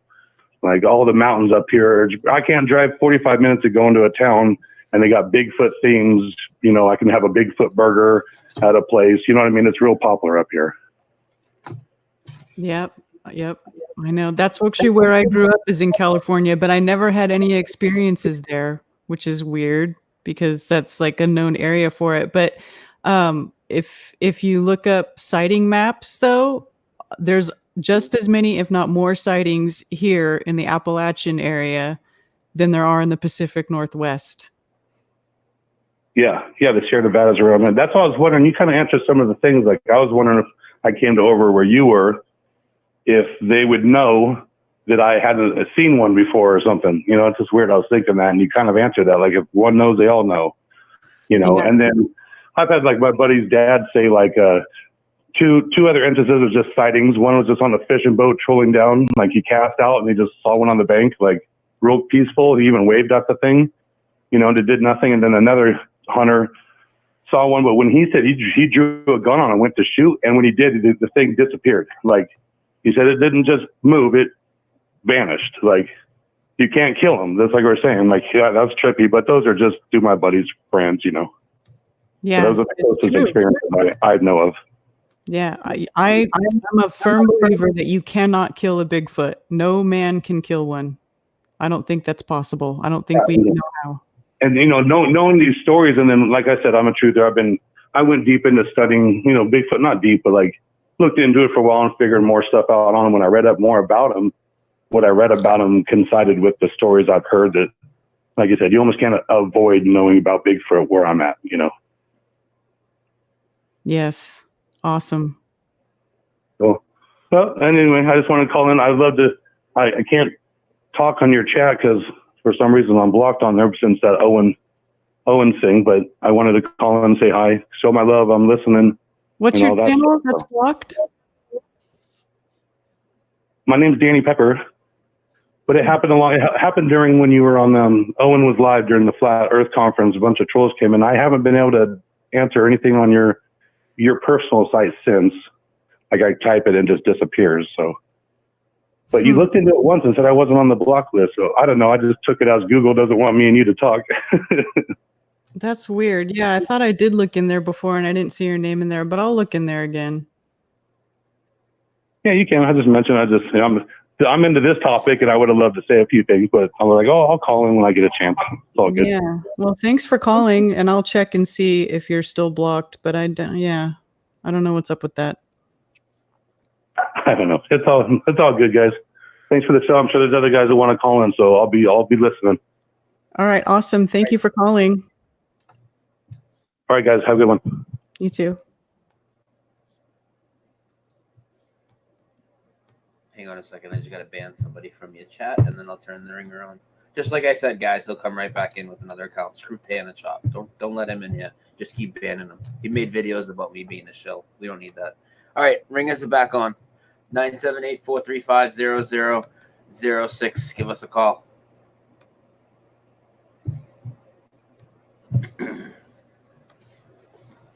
A lot of good calls tonight. People really want to talk about this, Karen. Good. We should want to talk about it. You know what? It's really a shame because, you know, when I first came into Flat Earth, people told me I made Flat Earth look stupid by talking about Bigfoot. But if I went into a Bigfoot group and started talking about flat Earth, they would all say the same thing to me. You were making us talking about flat Earth. It's And really that's a one of shame. the biggest reasons I won't take any labels from anywhere because of that type of attitude, plus all the assholes in all the communities. That's the exact reason why. Hey, you're on with Brian and Karen. Who's this? Oh, hey, Brian. Hang on a Hey, second. who's We this? get out of the room here. It's Ceiling Fan. What's up, ceiling fan? You got some Bigfoot stuff on your mind? Oh, my God. Once again, you guys, Karen, you're blowing our mind. Just like every night, it seems like you're talking about things that we're experiencing. I mean, we live out where we have property, and we've seen it all. Orbs. There's this one tree that I've always looked at, and I keep always telling my wife, just this one area of the tree vibrates. Looks like it's fuzzy. So I'm going to try to see if I can get some video of that. Like we were talking about in the video tree. earlier? The tree like we were What's showing that? in the bush, like the tree we were showing earlier that Karen was talking about? Yeah, but I mean, it wasn't as obvious as that. Yeah. It's more like it's just a very light vibration. So it's hard to focus on this one area of the tree. It's really bizarre. But we've also had experiences where they've run by and smacked the side of our shed at night. And a couple of our kids have experienced that. And then the thing with the owls, we get owl sounds all the time, and some of them are really weird. And every once in a while, it sounds like a screaming woman out there. In fact, a few times we were going to go out there, and then kind of decided against it. But the thing that's really tripping me out is that you were discussing, you know, I'm looking into all these different things now that they've made us afraid of over the years, you know, all the sphere porn and stuff. You know, Brian woke me up to the whole 9/11. And then now we're looking at, you made a comment, because I'm like, how does she know if they're good or bad? And then you said the government always wants to capture, kill them, whatever. They tell us they're bad at it's always think mirrors. Everything's the opposite. So why wouldn't they be good and hunt it and hide from us? It makes perfect sense. Exactly. So, like I told you, we're actually going to go out tomorrow because we know areas that we've seen them mostly, and I'm going to leave some gifts there and give them, you know, let them know that we're willing to talk. I mean, I'd love it if we're on the same team, you know? They teach us that they're not when you watch all those other conspiracy things about Bigfoot. Absolutely. They make them look like big scary monsters, like they're going to hurt you. But there's no documented case of a Bigfoot ever hurting or killing a human. Right? Even that 411 book, we've had it forever in our house. In fact, nobody remembers buying it. But that always kind of like hinted maybe it was Bigfoot. But we also had a really weird experience too with one. We were listening to Steve Quayle one night, and he was talking about Nephilim and how Bigfoot might be the same thing or whatever. And then we had a pipe burst right as we were watching that. And we went down to the area of the property where it broke. And it honestly looked like it had been stepped on. And so we were making a comment that, you know, oh, see, the Bigfoots are evil. They didn't want us learning about them and all that. Well, now I flipped the script around, and maybe they were like, you know what, that's garbage you're watching. And they did that to make us stop. And so now we're going to try it this way. I'd rather be friends than not, you know? Exactly. So, you got anything that you'd recommend to take them? I mean, we have a little crystal I'm bringing them. You got any ideas? Or the chat?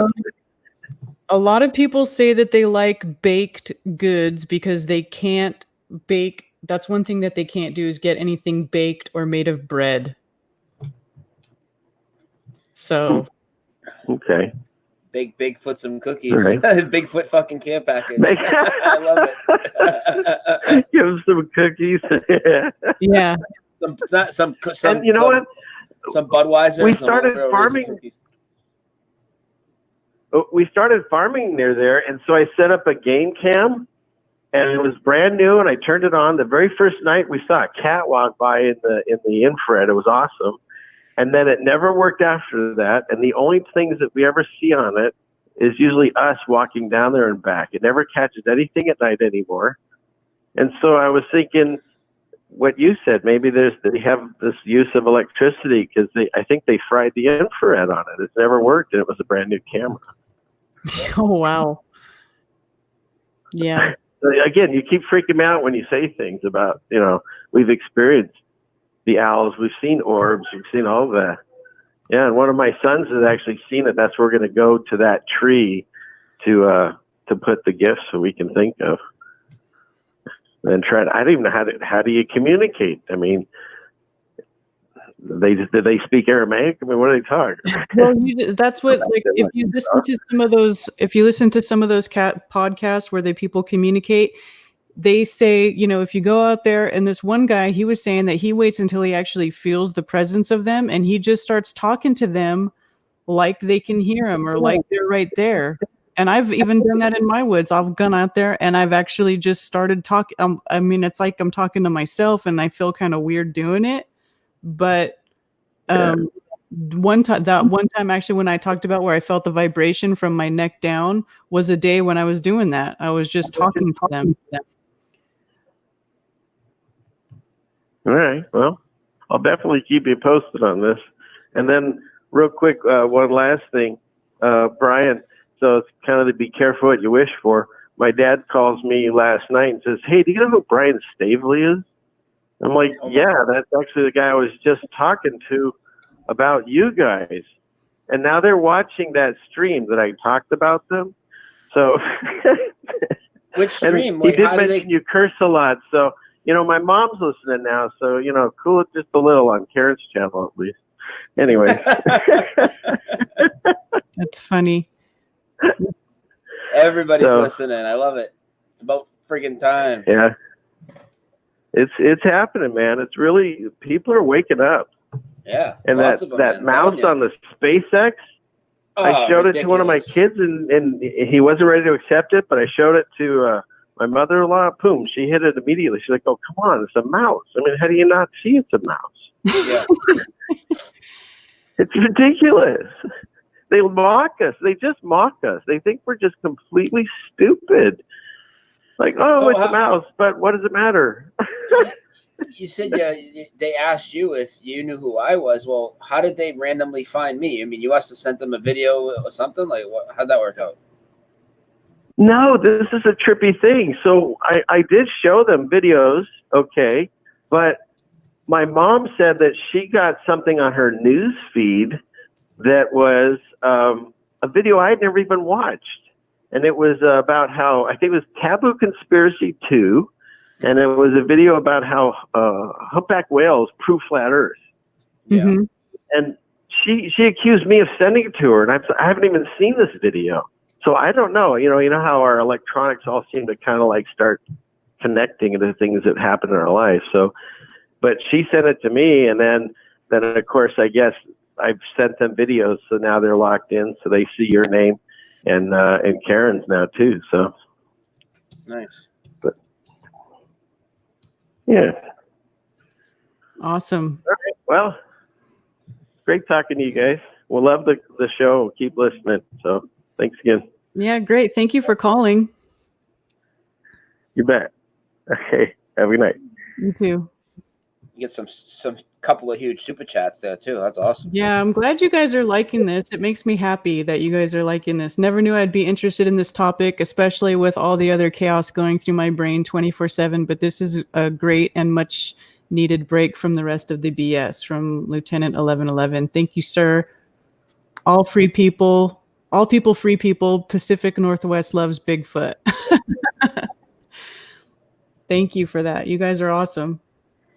I'm glad you guys are into it. I'm glad we've had a pretty good amount of viewers the whole time we've been on. So I'm glad that you guys are into this and you're open to it and that you're enjoying the stream. It makes me happy. We had between 300 and 340 the entire time. Excellent. Excellent. That's a ton of people. Yeah, we shouldn't be afraid to talk about this stuff. We shouldn't be afraid to talk about anything. It should all be open for discussion. So, yep. Good. A lot of stuff goes back on the table now. Now that you know what I mean. Pretty much everything until you eliminate it one by one. Honestly. Yeah. All right, be calling. 978-435-0006. Phone lines are open. 978-435-0006. I ate a whole meal, and I will need to smoke a little bit of this in a second. So, what do you want to do? Do you want to address the chat, or do you want to take a break? Because once I go outside, I can't run the phones for a couple minutes. Yeah, just So, leave the phones off, and I'll talk to Chad. It's fine.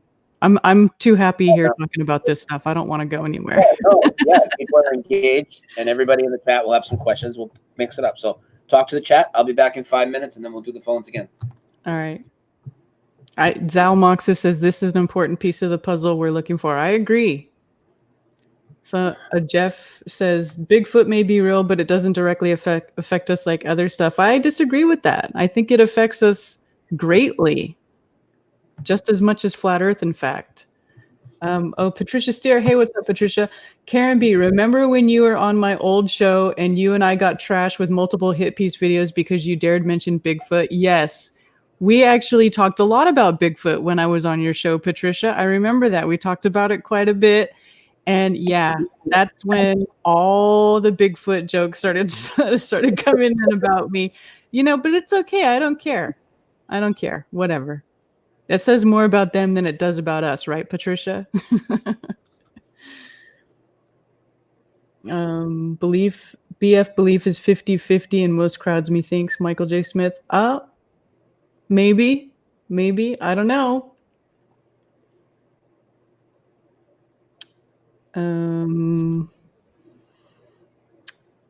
Any other comments? Let me read 2 comments. Let me do a shout out to chat. I haven't done a shout out to chat yet. Scooter Orr is the biggest smile you have seen. Oh yeah.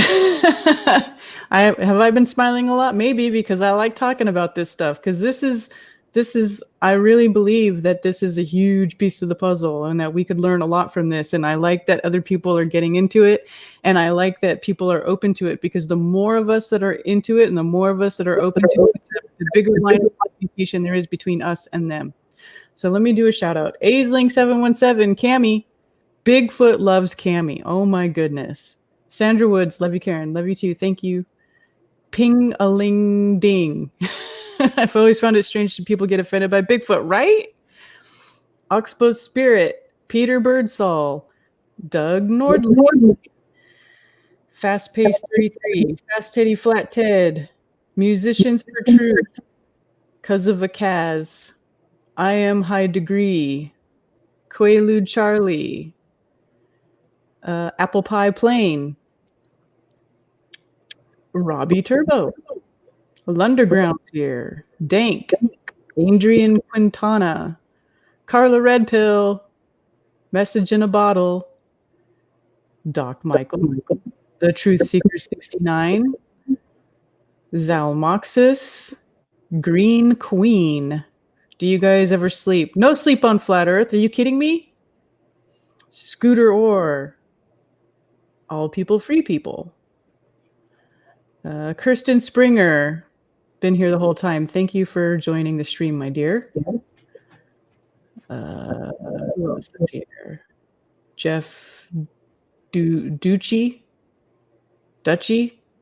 I'm not sure how to say that. I want to say Dutchy, because I don't want to say douche, because it sounds like douche, and I don't know if that's right. Anomaly Cloud. Iron FE. Lieutenant 1111. I like your name, 1111. I say 1111 every day. Bob Man Bob. Tom. Christopher Millington, Deaf Bread. Didi LBRY. Well, that's a weird name. It's hard to say. I apologize. I butchered that, I'm sure. Fifi the Butterfly. Hello. Wizlaws. Thomas Knight, Rich Flat, Christopher Lees, Dreams in Digital, Sun, Awakened Narrative. Thanks for calling earlier. Okay, I'm gonna go back down to the bottom. Zulu One. Hey, what's up, Zulu One? Thanks for joining. Hi, Fruity You. Hi, Fruity. Darren Wagner. Hello. Rob Skiba talks about Bigfoot. I haven't heard Rob talk about Bigfoot. He probably thinks they're Nephilim and that they're evil. There's a lot of Christians that think that they're bad, but they're not. They just need to go out and talk to them. Steve Finneran. Hello. John Carnes. ECD14U. Space Drum Symphony.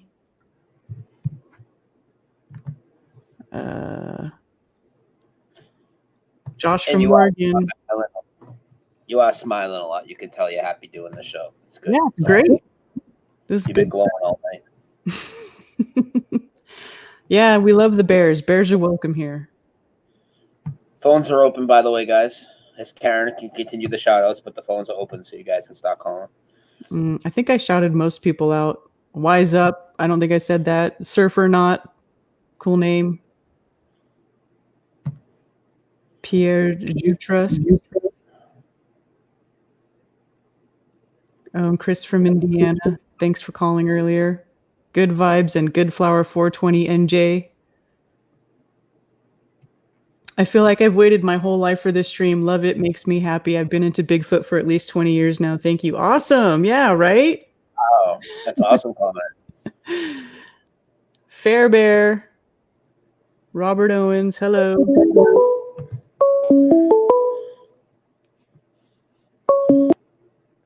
Hey, you're on with Karen and Brian. Who's this? Good evening, Brian and Karen. How are you? Good. How are you? Hello. Yes. This is Steady. Ted. Hey, how's it going? You're coming in really loud, really hot, really loud. I'm really loud right now? Yeah, in your background, you can hear the ringing going on in the background, too. You got to turn the volume off. Sure.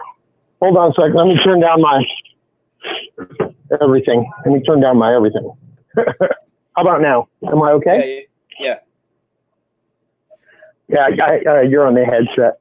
Well, am I okay now? Can you hear me? Yeah, I mean, it's not the best, but we can hear you. Okay. All right. I'm trying to.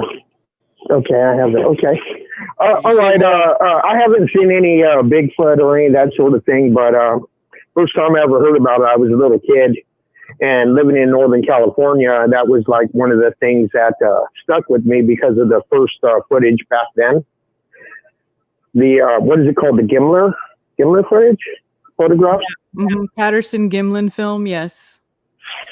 Yes, exactly. He took the picture from the horse, and well, the first time I ever saw that as a kid, when I saw a documentary on that, I was, and it wasn't that much after because I was born in '68, so when they were talking about it, it was in the '70s, so I was like maybe 9 or 10 at the time, and I was always captivated by it, as an adult. You realize that usually when these stories come out about things, there's usually a root base to it, like some truth there, Yes. Yep. So I've always been fascinated. I still to this day watch documentaries and I'm always interested in seeing what new has come out about it. And whenever I hear the topic, my ears perk up. So when I heard that Karen had a story, I was like, yesterday I said, "Hey, is Karen coming on tonight?" And then Karen came on yesterday on the couch saying, "No, that's tomorrow at 8:00." And I'm like, "Oh, okay." So it's definitely one of those topics that have always been close to my heart, based on there's gotta be there's way too much evidence, too many witnesses, that sort of thing. I actually went to Mount Shasta probably when I was married, my ex-wife. We went to Mount Shasta probably about 15 years ago, maybe. And we went there hoping that maybe we would be able to, you know, see or hear a Bigfoot, but we didn't. Yeah. Her sister lives up in Mount Shasta. It still does to this day, her youngest sister. Anyway, that's what I wanted to call. You know, I just love the topic. It's so interesting. So interesting. Absolutely. And of course, yeah, and of course, what you were saying about the predator thing, how it looks like it's invisible, but you can still see it, just like in the movie Predator. Mm-hmm. A while back, I heard a podcast where it was a Bigfoot topic, and a woman called in and she described what you're describing, and it was pretty amazing. But also involved in the description was lights in the sky, orbs, that sort of thing. Mm-hmm. What she was describing. So, I mean, you know, my thought on it was that it's that they are probably otherworldly. You can't kill them. Maybe natural disasters might be able to hurt them, based on the Mount St. Helens event. You know, that supposedly a whistleblower came out and was talking about some got injured, and they actually communicate with them. They know that they're there, the military, and they're not malevolent. They are benevolent. You know, they're good. They're not evil. They're not bad. And they were going from one home, a nest, or whatever you call them, one after another, with one of them inside the Jeep, from one to the next, checking on their whereabouts. And it was pretty sad what the guy was describing. But I think you're right that men can't kill him. In fact, Mark Sargent, his theory is like a game character. You know, they're there and they exist in like in and out of our realm, that sort of thing, and you can't hurt them. Mm-hmm. Anyway, I think it's really cool, and the fact that you witnessed them. I mean, I think you're a highly credible person, and you know, so I mean, that's pretty cool, man. I'm actually talking to somebody, because I've never talked to anybody that actually seen them, is aware of them. It's like a normal occurrence for you, you know. That's pretty cool. That is really cool, Karen.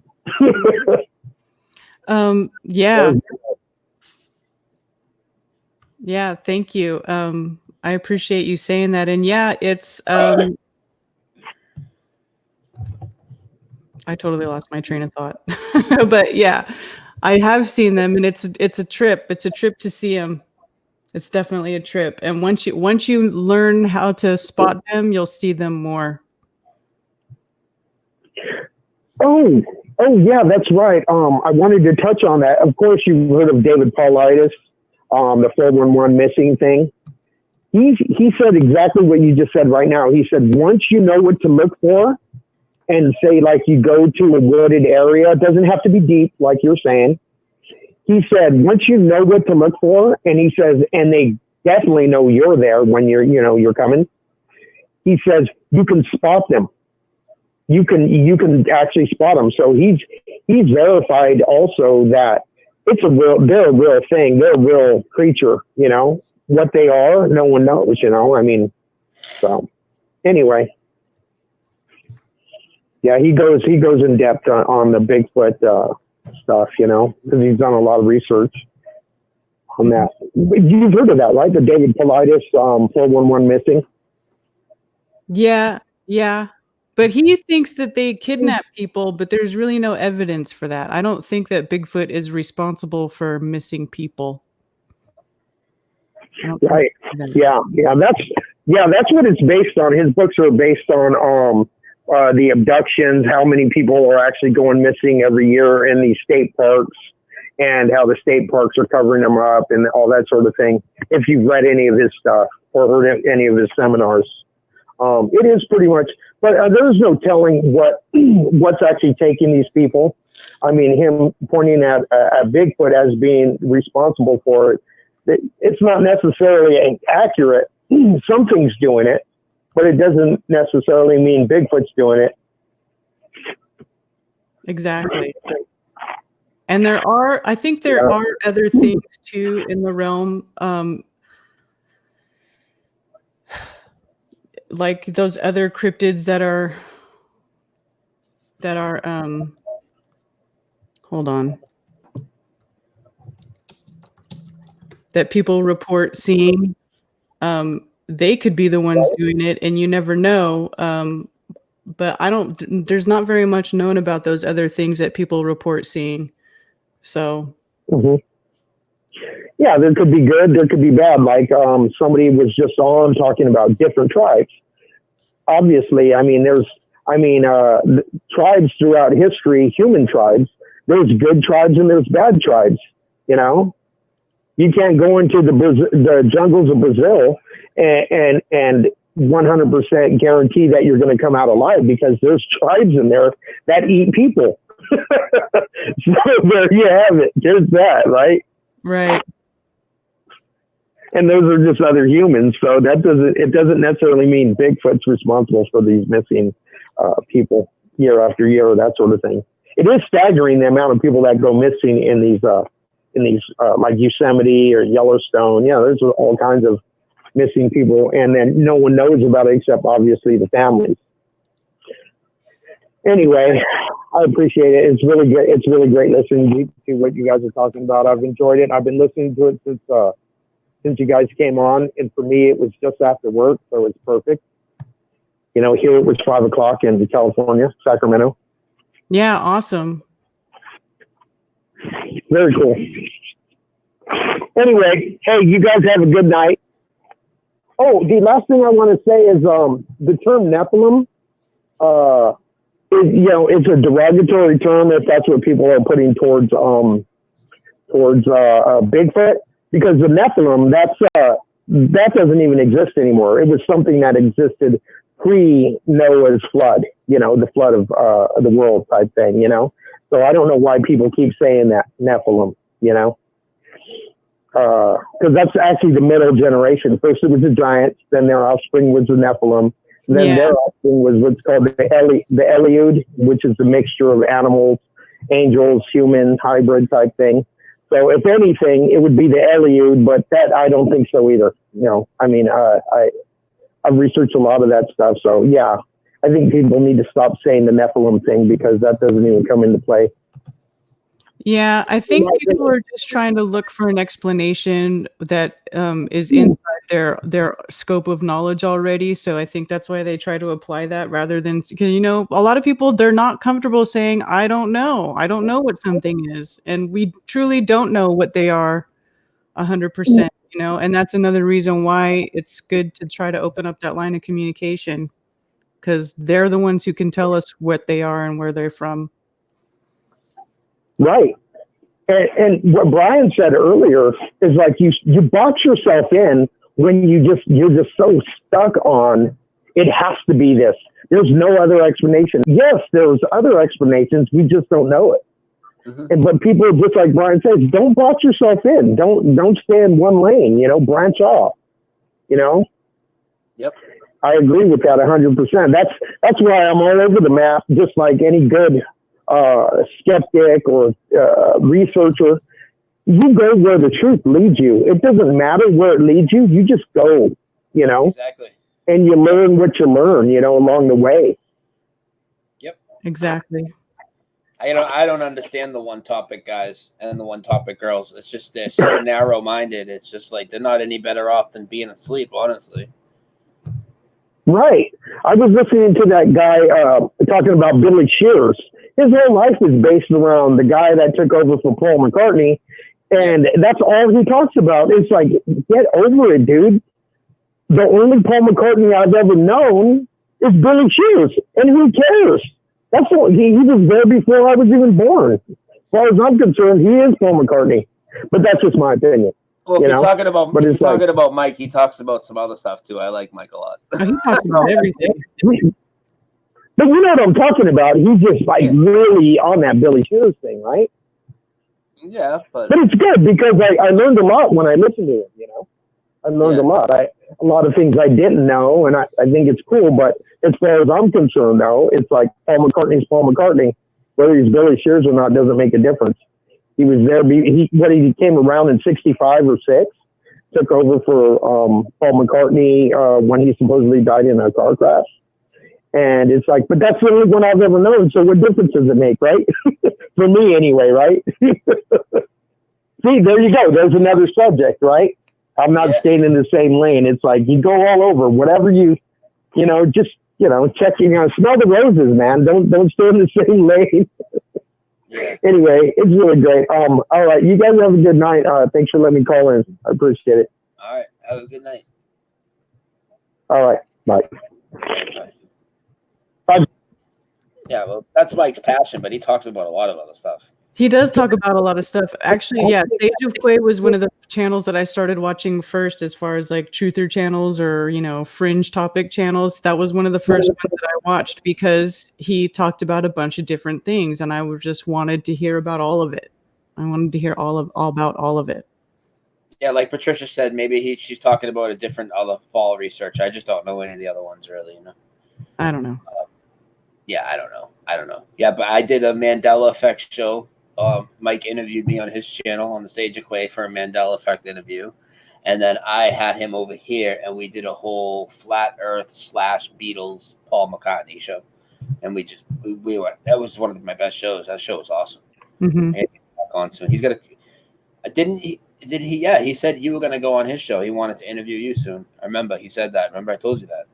You told me that, but I haven't heard from him yet. I don't know. We'll see. Yeah, but he had some things to wrap up. It was like supposed to be sometime in January. It wasn't like, hey. Okay, well, I'm here whenever you're ready. All right, somebody call in 978-435-0006. 978-435-0006.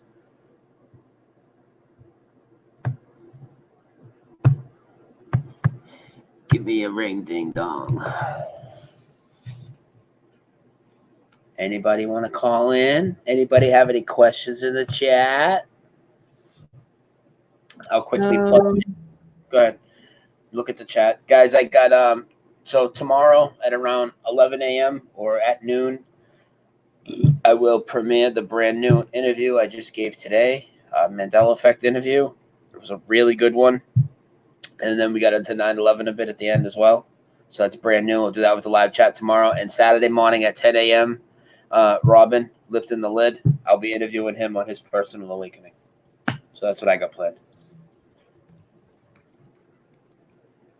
Yeah, see, look at Natalie. Says Mike's the one that introduced me to your channel. It's awesome. Yeah, I really enjoyed that show with Mike. Mike's awesome. He puts a lot of stuff on his website, too, about a lot of topics. So shout out to Sage of Quay. Make sure you sub and bell that channel if any of you guys are not. And he has like 3 or 4 channels because he goes through a lot of censorship as well. So make sure you hit them all up.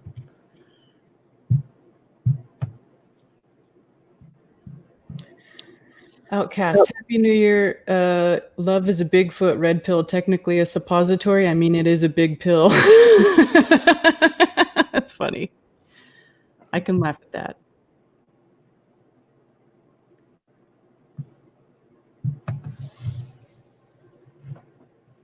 Look up the images from Discovering Bigfoot documentary on Netflix.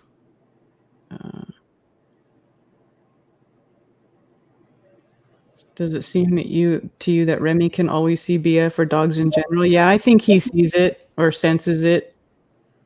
Like I said, he was barking at my back door that one night, just going crazy. And then I walked out there and I saw one. So, yeah. Is Lifting the Lid here? If he is, hey, what's up, Robin? No, he's not here, but I just plugged the interview. His interview. Oh, okay. Yeah. So we're talking about him. Yeah. All right. Cool. Did you turn off the ringer or is nobody else calling? Is at the end of it? I'm just waiting for calls, but I don't know. Okay. Well, I mean, we can always wind it down to we've been streaming for almost 4 hours. Wow. Yeah, let's shut the phones off and let's get last minute roundup thoughts from you and last minute questions from the chat. So what else about it do we need to that we haven't discussed really? Gosh, I don't know. There's really so much to this too. But I really encourage people to go check out Team Squatchin USA channel and listen to the testimonies of people there, especially about their encounters and the healing, because they really a lot of people say that they were healed by them, and also Sasquatch Chronicles. So here, let me put some links in the channel or in the chat here.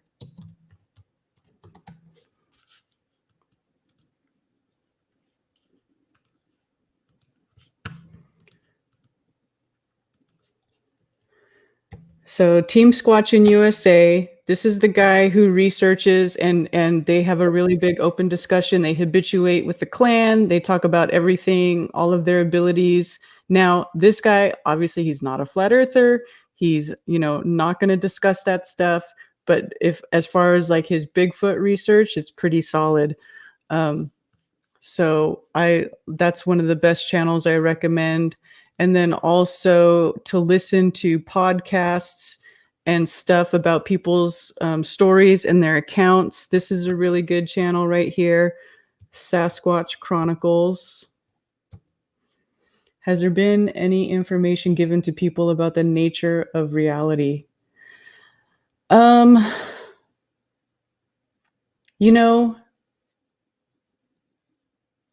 that I can think of offhand. But I haven't listened to every podcast. I haven't listened to every interview. There's also another guy. His name is Kiwani Lopseritis, and he wrote a book called The Psychic Sasquatch, and he talks about the mind speak, the telepathy, that sort of thing, the supernatural communication and abilities of these creatures. Let me see if I can find a link to him, because he's got kind of a weird name and most people probably don't. Let me see if I can find it.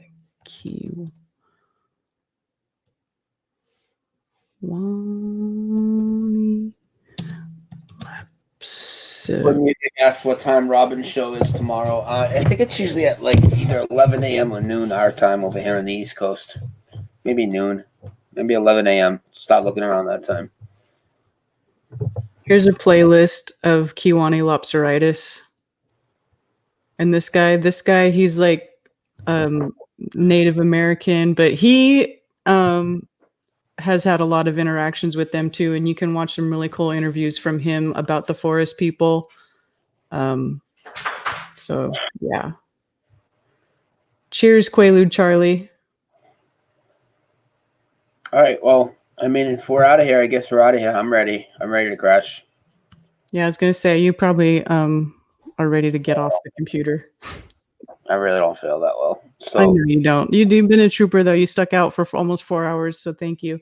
All right, everybody. So thanks for tuning in. Thanks for watching the Ultimate Bigfoot Red Pill Show. Maybe we'll do a part 2 afterwards. If you watch something or you want to talk about something further, you can leave comments in the video, and we'll see if maybe we can set up a part 2 at some point, maybe in a few months. So as far as that goes, keep your open mind, y'all, and we'll see you later. yeah, and everybody, please, if you didn't already, please sub my channel if you don't know.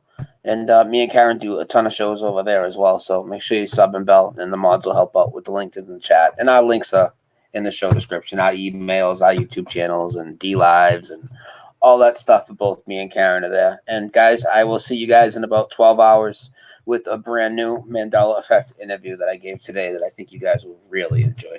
All right. Awesome. Cheers, y'all.